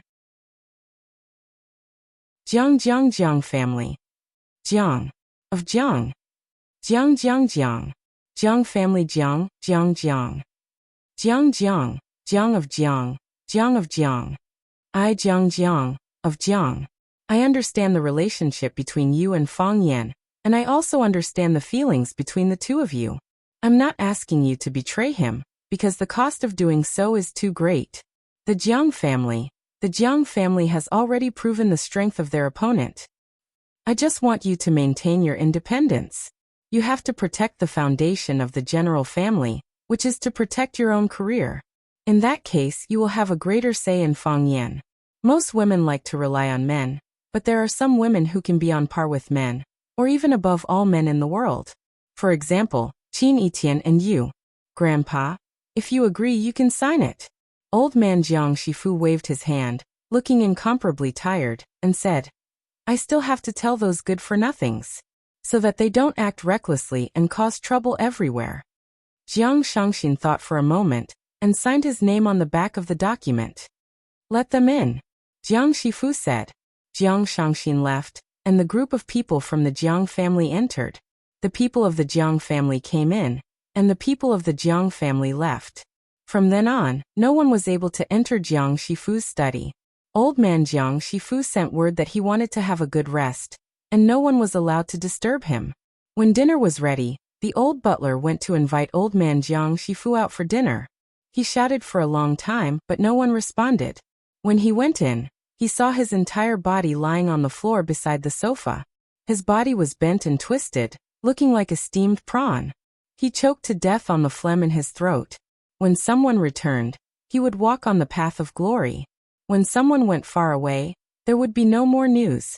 Bai Xiu went to the police station to turn himself in. If there were no accidents, it would be difficult for him to come out for the rest of his life. Furthermore, based on the things he confessed, he might soon be subjected to the cruelest punishment. Perhaps, to him, that kind of punishment was also a form of release? Bai Xiu used his own death to nail the Jiang family to the pillar of shame for colluding with a terrorist organization. The more serious the crime that Bai Xiu admitted to, the more miserable the fate of the Jiang family would be. Qin Etian would not give him any chance to regret or betray. All he could do was to continue acting according to the script that Qin Etian gave him. He was a pawn, a dead soldier. His fate was miserable, and he deserved it. Everyone had their own unique fate. Sometimes, just a blink of an eye could change one's entire life. Fang Yan went to the Qin family's old residence to visit Qin Etian, but the one who came out to receive him was Li Xinyan.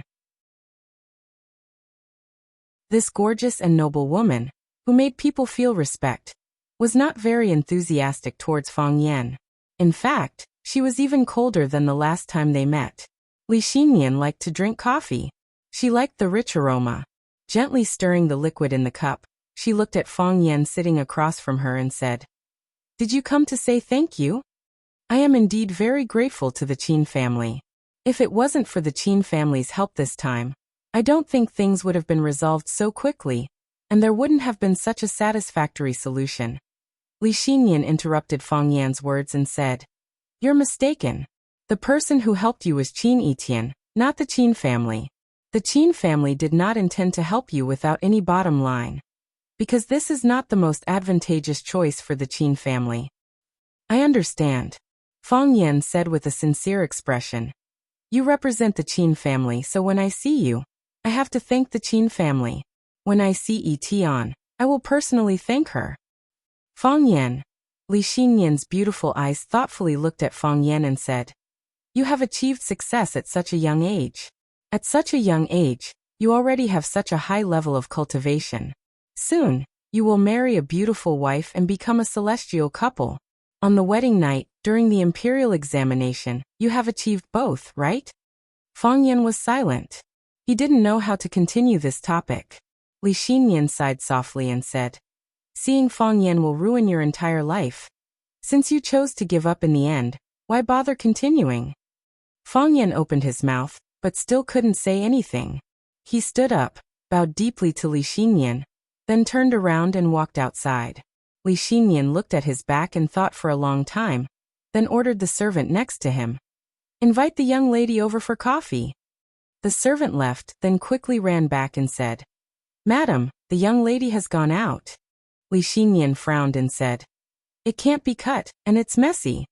When Fang Yan's car was about to enter the city, it was stopped. Seeing the extended version of the Rolls-Royce luxury car, Fang Yan's depressed mood immediately became better.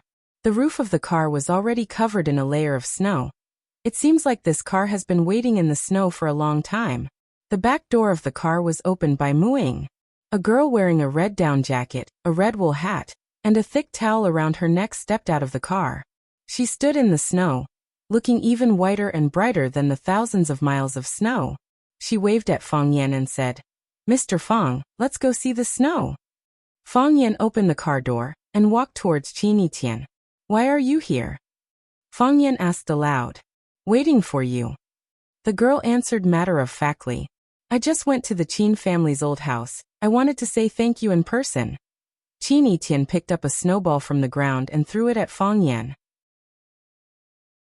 She giggled and shouted, "Come, let's have a snowball fight.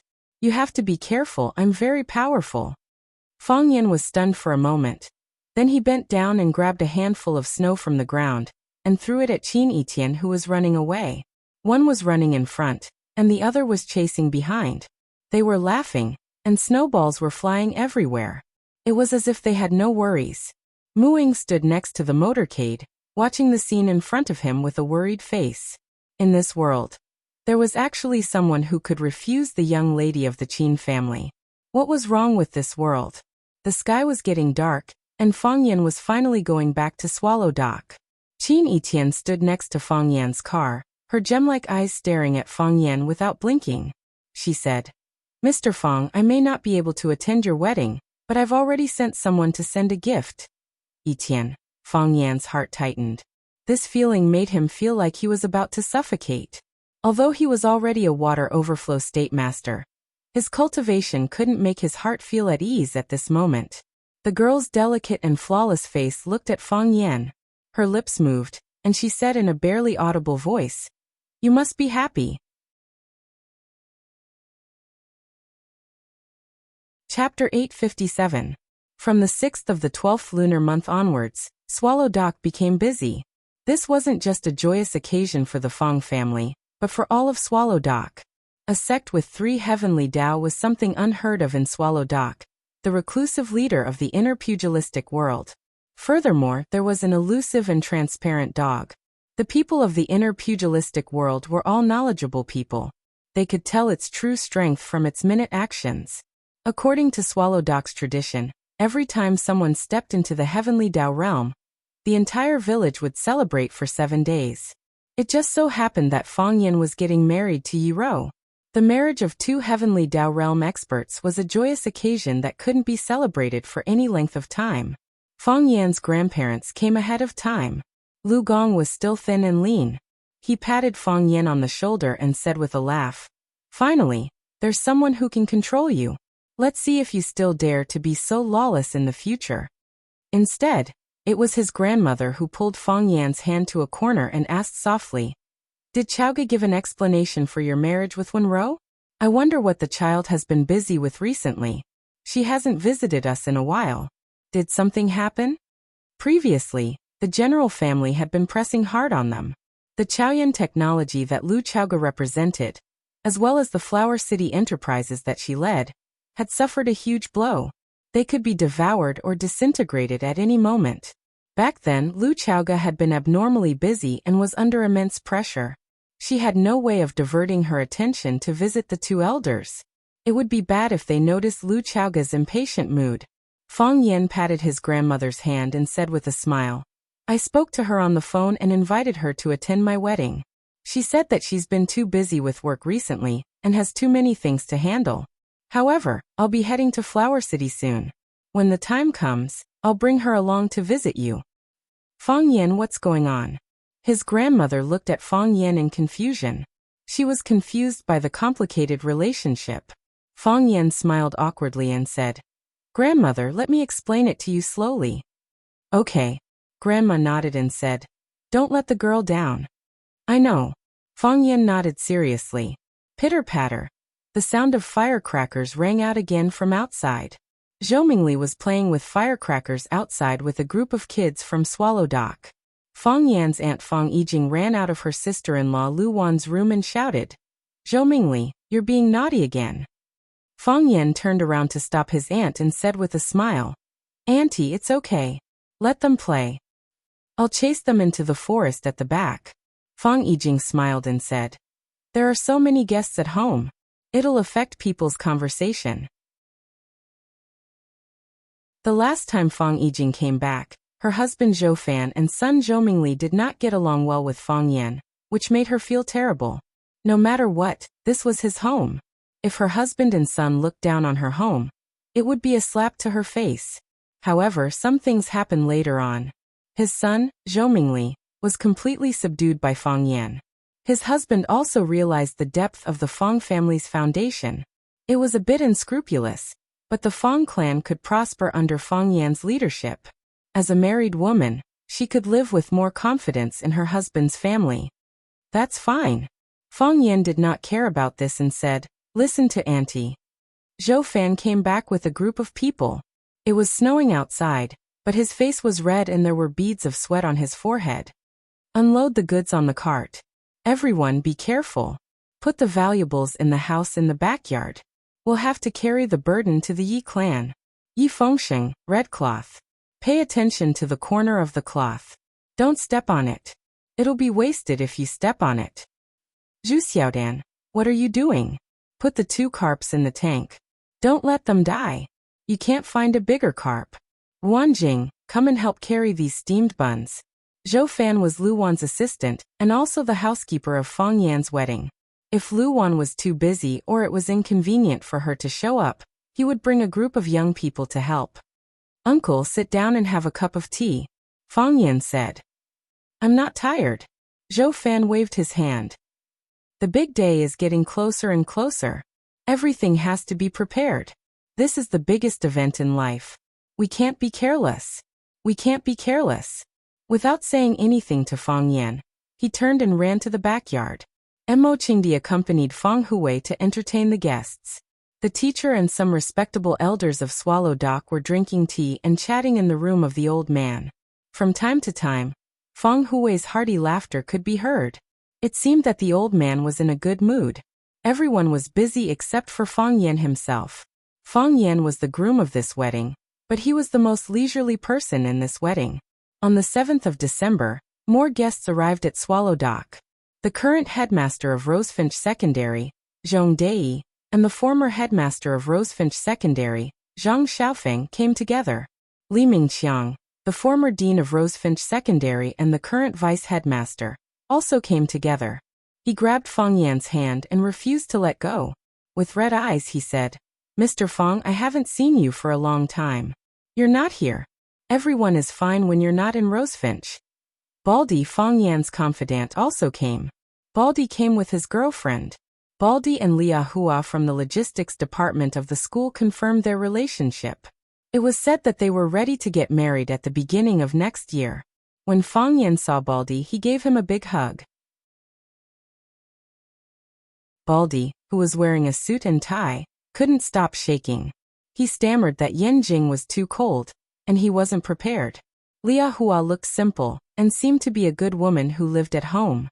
She just looked at Fang Yan and grinned, but didn't dare to greet Fang Yan. Xiaoming also came.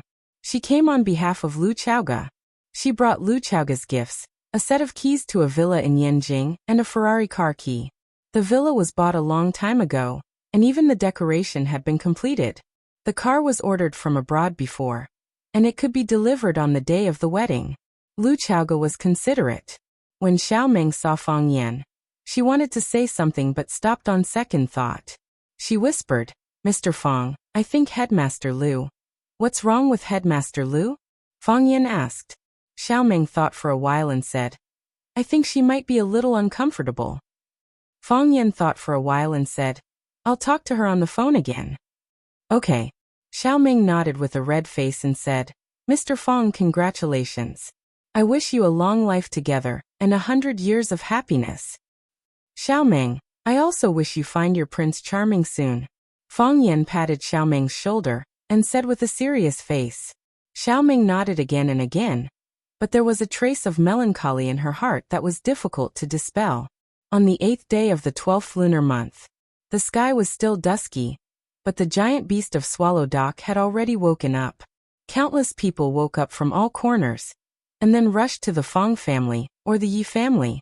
Today's wind and snow were even stronger, and it was also the day of the wedding. On the auspicious day, the man would go to the woman's house to marry the bride. Because the Fang and Yi families were adjacent, 8 sedan chairs were used for the wedding. According to the plan, they had to circle around Swallow Dock before entering the Fong family's gate. The sky was still bright, and Fong Yan had already been pulled up by his great-aunts. A group of people put on all kinds of makeup on his face and body. This was even more nervous than when he faced the dragon god. Then a group of people blew and beat, lifted the sedan chair, returned to the carriage and horses, welcomed the sedan chair, alighted from the sedan chair, worshipped heaven and earth, performed the ceremony of marriage, and entered the bridal chamber. The whole process was tedious and festive, and Fong Yan became a puppet without consciousness. Other than giggling and being manipulated, he had no consciousness of his own. According to the previous discussion between the Fong and Yi families, the Yi family would hold a banquet to entertain the guests in the morning, and the Fong family would hold a banquet to entertain the guests in the evening. Otherwise, if the two families held it at the same time, the neighbors of Swallow Dock and the guests from outside would be too busy to know which family to go to. Fong Yan thought it made sense. If the two families held it at the same time, each family could only receive one congratulatory gift. Of course, with Fong Yan's current net worth, he didn't care about this, but it was still necessary for more people to gather together and be lively. The Yi family's daughter was getting married, and the Fong family's Fong Yan was getting married. This was a big event in the eyes of many people. Du Qing, who had just been released from prison, came. This burly man hugged Fong Yan tightly for a while, then laughed and stuffed a big gift box into his hands. The tall and beautiful Li Ye stood beside Du Qing with a smile on her face.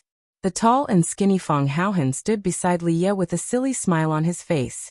Compared to before, Li Ye's attitude towards Fong Haohan had improved a lot. In the past, she would directly chase him away, but now she only treated him as if he was invisible. Fong Yingying also came back alone. The policewoman he had his eyes on had officially entered a relationship with him. But their relationship wasn't strong enough. As the Spring Festival was approaching, it wasn't convenient for him to bring a girl home for the festival. Mainly because the girl was unwilling. Fong Yan sighed in his heart. How could the relationship between his two little martial nephews be so bumpy? Summer came, and at the same time as summer were the two young ladies, Jiang Qin and Yuan Lin. The arrival of the three of them caused a commotion in Swallow Dock. After all, there were fans in every field. Summer was originally a celebrity, and as the Arasima group became more and more popular, Jiang Qin and Yuan Lin also became more and more popular with the audience. Yuan Lin looked at Fong Yan with a face full of smiles and said, "Mr. Fong, congratulations. I didn't think I would have to say this to you so soon." Jiang Qin forced a smile. He opened his mouth as if he wanted to say something, but nothing came out. She stepped forward and hugged Fong Yan, and her eyes instantly became moist. Fong Yan gently hugged the girl's increasingly mature body and said with a smile, "I know you are very busy now. I'm very happy that you can come."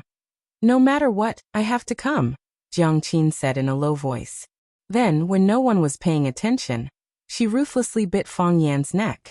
She was worried that leaving a lip mark would be bad for Fong Yan, so she quickly gave up such an action. Summer sighed softly and said, "It's been hard on these two girls. I don't even know if it was the right decision to bring them out back then. If they stayed by your side, would it be better?" Fong Yan looked at Summer and said with a smile, "How can there be such a thing as if in this matter?" Summer sighed softly and pulled Yuan Lin and Jiang Qin toward the women's lounge at the back. Other than Jiang Zhulu, the important figures of the other three major clans of Flower City all rushed over.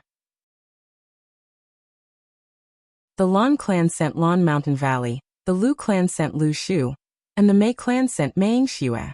There were also some rich and powerful clans of Flower City, who wanted to build a relationship with the three major clans, or rely on their relationship with the three major clans to build a relationship with Fong Yan. From now on, Fong Yan's words would carry enormous weight in Flower City, and no one would be able to compete with him. Tangcheng came. After Fong Yan left Rosefinch, Tangcheng also dropped out of school, and went to the open land in the northwest to train. This time, he also rushed back from afar for Fong Yan's wedding. Chiba Sun also came. She came with Du Qing and Li Ye. With Du Qing's care, she should be able to find the life she wanted in Flower City. Gong Sun Chi came. Gong Sun Chi's gift was the demon-slaying sword that Master Dragon God had worked hard to obtain. Master said that the sword is a weapon of murder, and is not suitable as a wedding gift. But we don't care about trifles. This sword is called demon-slaying, and has the meaning of slaying demons and devils. Master said that this sword is a good sword. This sword fell in your hands, and I hope that it will rise again in your hands. Fang Yin quickly took the sword and thanked Gong Sun Chi again and again. He said that after the wedding, he would go with Yi Ro to thank Master Dragon God. The young chief also came. He first went to the Yi clan, then to the Fang clan. After sitting down and drinking a cup of tea with old Master Fang Hui and Master Fang, he bid farewell to the newlyweds. He was busy every day, and it was a great honor for him to take time out to attend a wedding. All the important figures of the Yi clan had returned, especially the second and third sons of the Yi clan, who held high positions outside. The guests who came to congratulate the wedding were all high-ranking officials and celebrities, and the convoy lined up from Swallow Dock to the outer ring of Yanjing City. Jiang Shangxin had sent her trusted aide to the Jiang family, and the news of Jiang Shangxin becoming the helmsman of the Jiang family had already spread. However, because old Master Jiang Shifu had passed away, the Jiang family was also holding a funeral. According to tradition, people in mourning were not allowed to attend other people's weddings, so Jiang Shangxin explained this matter to Fang Yin in advance. Fang Yin naturally expressed his understanding. He knew that Jiang Shangxin was a smart woman, and smart women always knew what was needed. When Jiang Shangxin took over, the Jiang family was no longer a threat to him. Qin Dongling from the Qin family came. Qin Dongling was Qin Yitian's uncle, and also an important figure in the Qin family. He was giving Fang Yin a lot of face by sending him a gift. There were friends of Fang Yin and friends of Fang Yan's friends. There were even some people from the inner world who came under fake names, saying that they were there to witness the biggest event in the inner world. The marriage of two heavenly Dao realm experts was something that had never happened before in the inner world. Ho Zhendong, the martial arts fanatic, came clamoring to compete with Fang Yin again. Lin Puyang, the flower fanatic, came as well. Fang Yin asked him to help carve the flowers. Lu Shuiyin, the music fanatic, came as well. She was the guest performer for the wedding. Fang Yan's monk and Taoist master came as well. The Tao master didn't come, but he wrote a match made in heaven calligraphy for Fang Yan and got someone to send it over. There were guests that Fang Yan knew, but most of them were guests that Fang Yan didn't know. This wedding connected the business, political, and martial worlds. When people talked about it, they called it a miracle in the history of wedding ceremonies. The sky was gloomy, and the land was like a brocade. Qin Yitian, who was dressed in a red gown, stood in front of a huge floor-to-ceiling window. She looked at the howling wind and fluttering snow outside, pondering for a long time. She held a glass of red wine in her hand. In the past, Qin Yitian didn't drink alcohol. Most of the time, she would drink milk or fruit juice. However, her mood today clearly wasn't suitable for that. She didn't stay at her Fragrant Hills villa, because it was too cold. She didn't return to the Qin family mansion, because she didn't wish to speak. She was even more afraid of being consoled by others. She didn't want to go to a bar or a coffee shop. She didn't want to go anywhere. She stood there for a very, very long time, so long that Muing, who was behind her, was worried that she would be frozen into an ice sculpture by the wind and snow just a window away. Is it there? Qin Yitian extended a slender finger and pointed in a direction. The question was baffling, but Muing knew the answer. He nodded and said, "Yes, it's there." Qin Yitian tried her best to look in that direction, but the wind was too strong and the snow was too heavy, blocking her vision. The distance she could see was very limited. "Why is it so dark over there?" Qin Yitian asked. She was referring to the edge of the city, where there was a road leading to Swallow Dock. The road leading to Swallow Dock had just been repaired, but there were no street lights. The more remote the area was, the fewer lights there were. Because, Muing opened his mouth, but he didn't know how to explain. He knew that Miss Qin knew the answer to this question. "There must be light," Qin Yitian said. Muing thought for a moment and said, "Yes, I understand." Muing took out his cell phone from his pocket and made a call. Soon, in front of their eyes, under their gaze, a long line of lights spread toward the edge of the city. It was the result of all the businesses under the Qin family, and those related to the Qin family turning on their lights at the same time. In the farthest darkness, a firework flew into the sky with a long tail.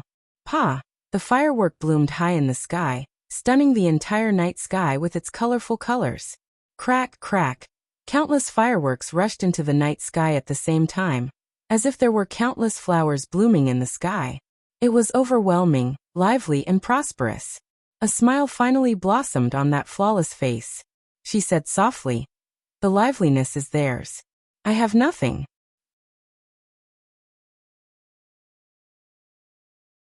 Chapter 858. Red Wall.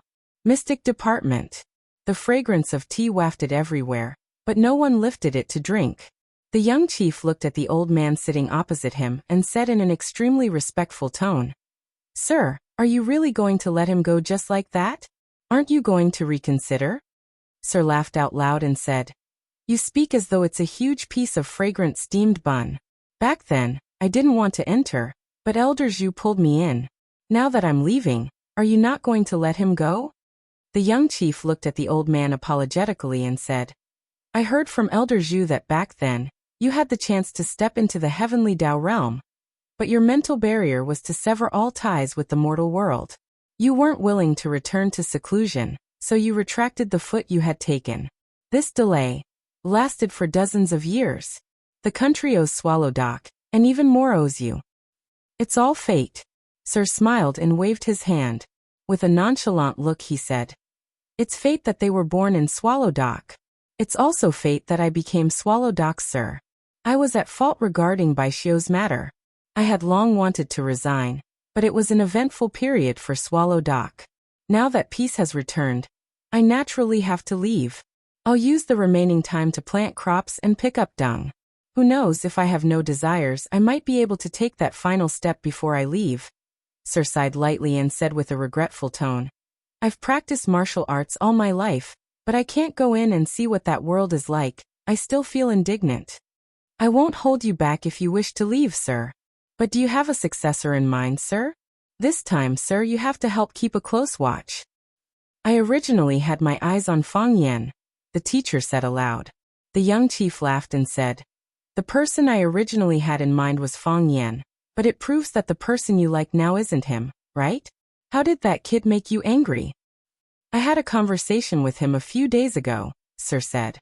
"He wasn't willing." "He didn't say he wasn't willing." Sir smiled helplessly. "He ran away from home," Wang Yao said. "What?" This time, even the young chief was shocked. "Ran away? When did that happen?" "Forget it, don't worry about him." The teacher waved his hand again and said, "This kind of immature, steady, and irresponsible man would not be able to bear such a heavy responsibility. I have another candidate in mind." "Who is it?" the young chief asked. "Don't underestimate the enemy," the teacher said. "Do you think he's suitable?"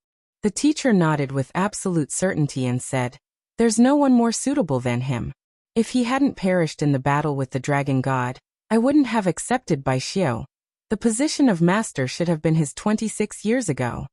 The young chief thought for a while and said, "Since you think it's possible, then don't underestimate the enemy. He didn't run away, did he? Leave him to guard the door. Even the dog he brought back ran away." Mr. praised. From this it can be seen that the Azure Dragon, don't underestimate your enemy. You are a mature, responsible man. You are worthy of such a great responsibility. The young chief slapped the table and said, "That's him. I'll call him and ask him to come see me." Monsieur grinned, as if he had done a great thing. Fang Yan did run away. Not only did he run away, but also his grandfather Fang Huwei, his mother Lu Wan, his wife Yiro, and Fang Yingying and Fang Haohan. There was also a dog. Fang Yan didn't want to take the dog, but the dragon didn't get out of the car.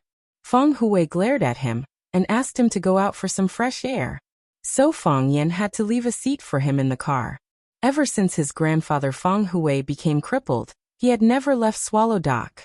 When Fang Yan's father Fang Yixing was still alive, Lu Wan and her husband would go on a trip from time to time. After Fang Yixing passed away, Lu Wan had never gone out of the village in recent years. Moreover, Since Fang Yan and Yi Rou were newly married, they should go on a honeymoon or something, right? So Fang Yan and Yi Rou discussed and simply drove a big car to the south. They had fun along the way, and they would go wherever they went. They would let his grandfather and mother relax and see the scenery they had never noticed along the way. They went all the way to the south, and their final destination was Huaqing. This was the happiest trip Fang Yan had ever had, and it was also the most comfortable days for him in so many years. In the past, Fang Yan had a heavy responsibility and a blood feud, so he had to be careful and try his best every step he took. Your bitch can't hide your ugliness. You are lonely like a dog on a cold night. This was the true portrayal of Fang Yan. Fang Yan was lonely, even lonely. No one was more tired than him, but he tried hard to smile. He wanted everyone to feel that he was a happy person when they saw him. So Yi Rou liked him, Qin Yitian liked him, Lu Chaoge liked him, Phoenix liked him, Jiang Qin liked him, Yi Fengsheng liked him, Li Xiaotian liked him, and many other people liked him. He was a fun person, and it was interesting to be friends with such a person. Wasn't that enough? Life was so f***ed up, so why did he have to put on a bitter face? Lu Wan was happy to see Fang Yan smiling like a child, and she secretly wiped her tears a few times. Yi Rou understood her mother-in-law's feelings, and held her mother-in-law's hand tightly to comfort her every time. Life would get better, and the days would get sweeter. That was what everyone in the Fang family thought. When the car neared the boundary of Huaqing and reached the exit of the highway toll station, they found more than 10 luxury cars parked outside. All of them were Bentleys, quietly leaning against the roadside, looking luxurious and low-key. After Fang Yan paid the toll, the railing was put down, and the doors of the Bentleys opened at the same time. Whoosh, one by one, men and women in luxurious clothes walked out of the cars. The leader was the big boss of Qingyan Corporation, Du Qing, and his goddaughter Leah.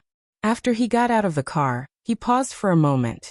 Then Lu Shumi from Lanshan Valley signaled for this group of rich heirs to come out of the car.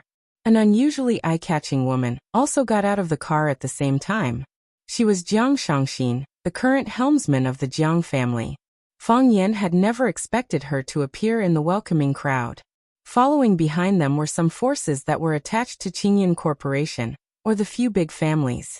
They also tried to find a chance to be familiar with him. They heard that this most powerful young man in Huaqing had the habit of slapping people in the face. They thought that if they accidentally offended him in the future, he would at least show them some mercy on account of their previous meeting. Du Qing wanted to invite Jiang Shangxin and Lanshan Valley to walk in front. According to the strength of his disciples, they were far more powerful than his Qingyan Corporation. However, how could Jiang Shangxin and Lanshan Valley not know that Fang Yan and Du Qing were as close as brothers? In order to save his goddaughter, Du Qing surrendered himself to the police. In the end, he gritted his teeth and did not say a single bad word about Fang Yan. If he couldn't take it, Fang Yan would have been arrested and sent to the police station. How would he have the chance to seek help from the Yen capital? Hence, under the gaze of the toll booth staff and some passing drivers, a group of people walked towards a Buick MPV that was slowly driving out. Fang Yan stopped the car by the roadside and rolled down the car window to look at Du Qing and the rest. He smiled bitterly and said, "Is it too high profile?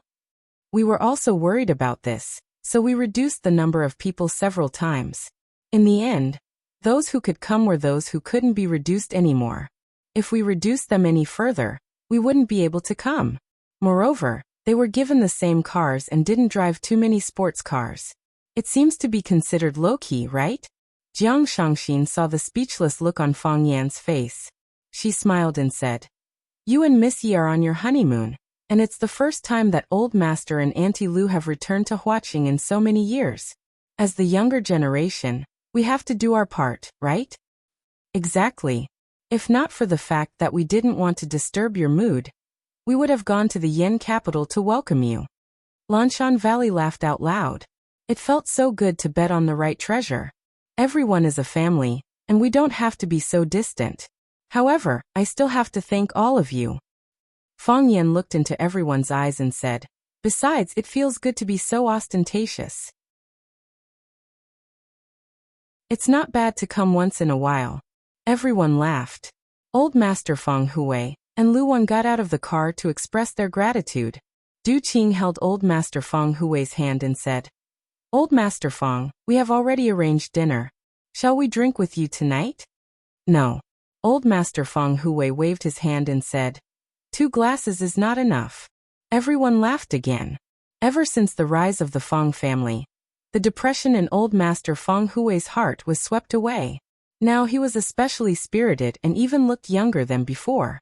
Jiang Shangxin and Li Ye's public relations target was Luwan, and they tried their best to show concern for her. On the contrary, Yi Ro was given the cold shoulder. Actually, it was mainly because no one dared to go near her. Yi Ro's personality was no different from before she got married. She was indifferent and had an expression that said, "I'm very cool and no one should talk to me." Feng Yan liked this about her. Not everyone could live a peaceful life like her. After accepting Du Qing's invitation, everyone went to have a welcoming dinner. After the dinner, Lan Shanggu said that he had already prepared accommodation for everyone. Yi Ro said, "There's no need for that. Feng Yan has a place in Huaqing." Luwan looked at Feng Yan and asked, "You bought a house in Huaqing?" "No." Feng Yan looked awkward and said, "It's that? I used to stay with someone else. It's clean and spacious. Let's stay there tonight." Yi Ro made her decision. When Lu Chaoge received Feng Yan's call, she was also shocked by this decision. She had never panicked like this even when she was being pressured by the Jiang family. She said anxiously, "Feng Yan, are you sure you want to stay here? Or do you want me to book a hotel for you?" Feng Yan smiled bitterly and said, "It's better to stay at your place. There are some things I should let you know." "Okay." Lu Chaoge's voice trembled slightly.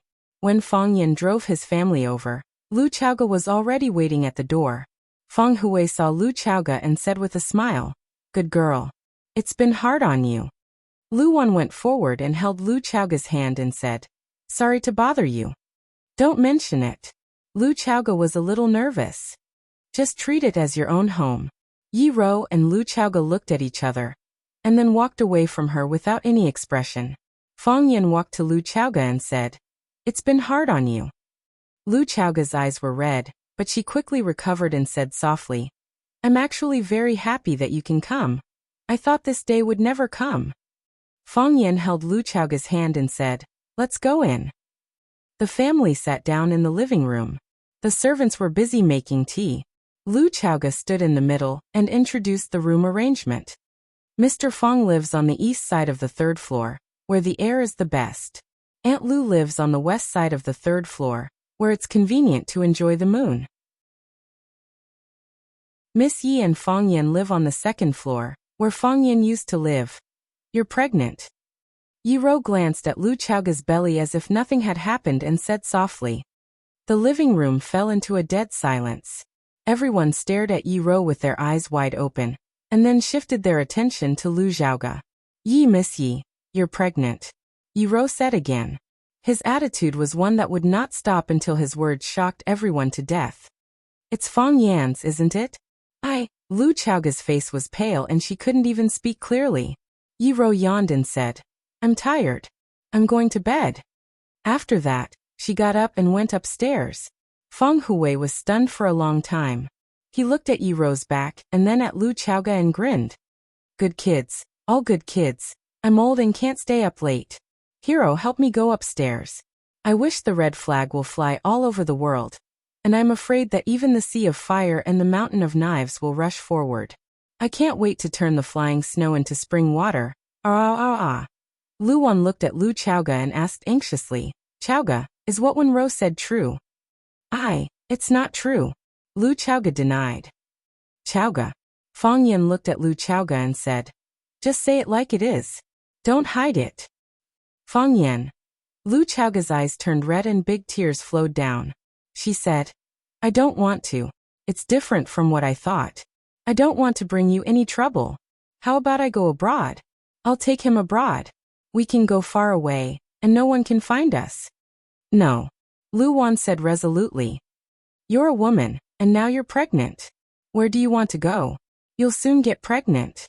How can you take care of yourself at that time? Besides, if it's our child, we still have to bear the responsibility." Lu Wan pinched Fang Yan and said, Fang Yan, what a good thing you've done. Say something. Fang Yan looked at Lu Chaoga and said, You didn't go to Yanjing this time. I know you're hiding something from me. When Xiaoming talked to me, she wanted to say something but stopped on second thought. I've already guessed some of it. I've talked to Wenro about our things. Today she offered to live here and pointed out the fact that you're pregnant, which shows that she wants to accept this child. You don't have to go, and no one else has to go. However, you have to put aside your work first. You can't work as hard as before. Have a good rest in the future. Lu Wan nodded repeatedly and said, Yes. Yes, have a good rest. I'll stay and take care of you. Thank you. Lu Chaoga choked with sobs and said, Thank you. Lu Wan's eyes also turned red. She held Lu Chaoga and said, Silly girl, why are you saying thank you? It's us who should thank you. Our Fong family is sorry for you. There's a charity event at 10 o'clock this morning. Mr. Buffett and Mr. Bill will also attend. There's an economic conference at 3 o'clock in the afternoon. Premier Zhang specifically invited you to attend. You have to fly to Bo-Ao at 5 o'clock in the afternoon. You have a 15-minute speech at the GCE conference at 8 o'clock. The woman in the white uniform raised her head from the magazine and said, Cancel all the activities in the afternoon. But Premier Zhang, let Mr. Lin go on my behalf. Yes, Mississippi, the secretary knew this young lady's style very well.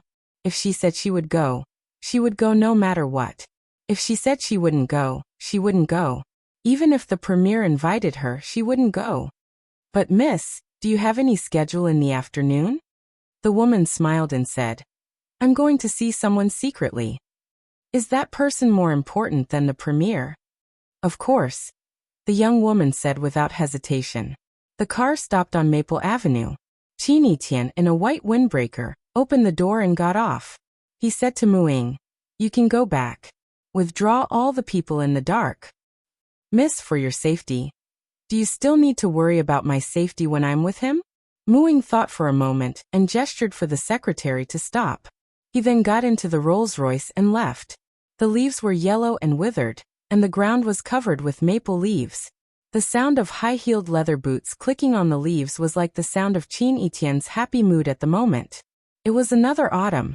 Qin Yitian liked autumn because the scenery in autumn looked golden and was a festive color.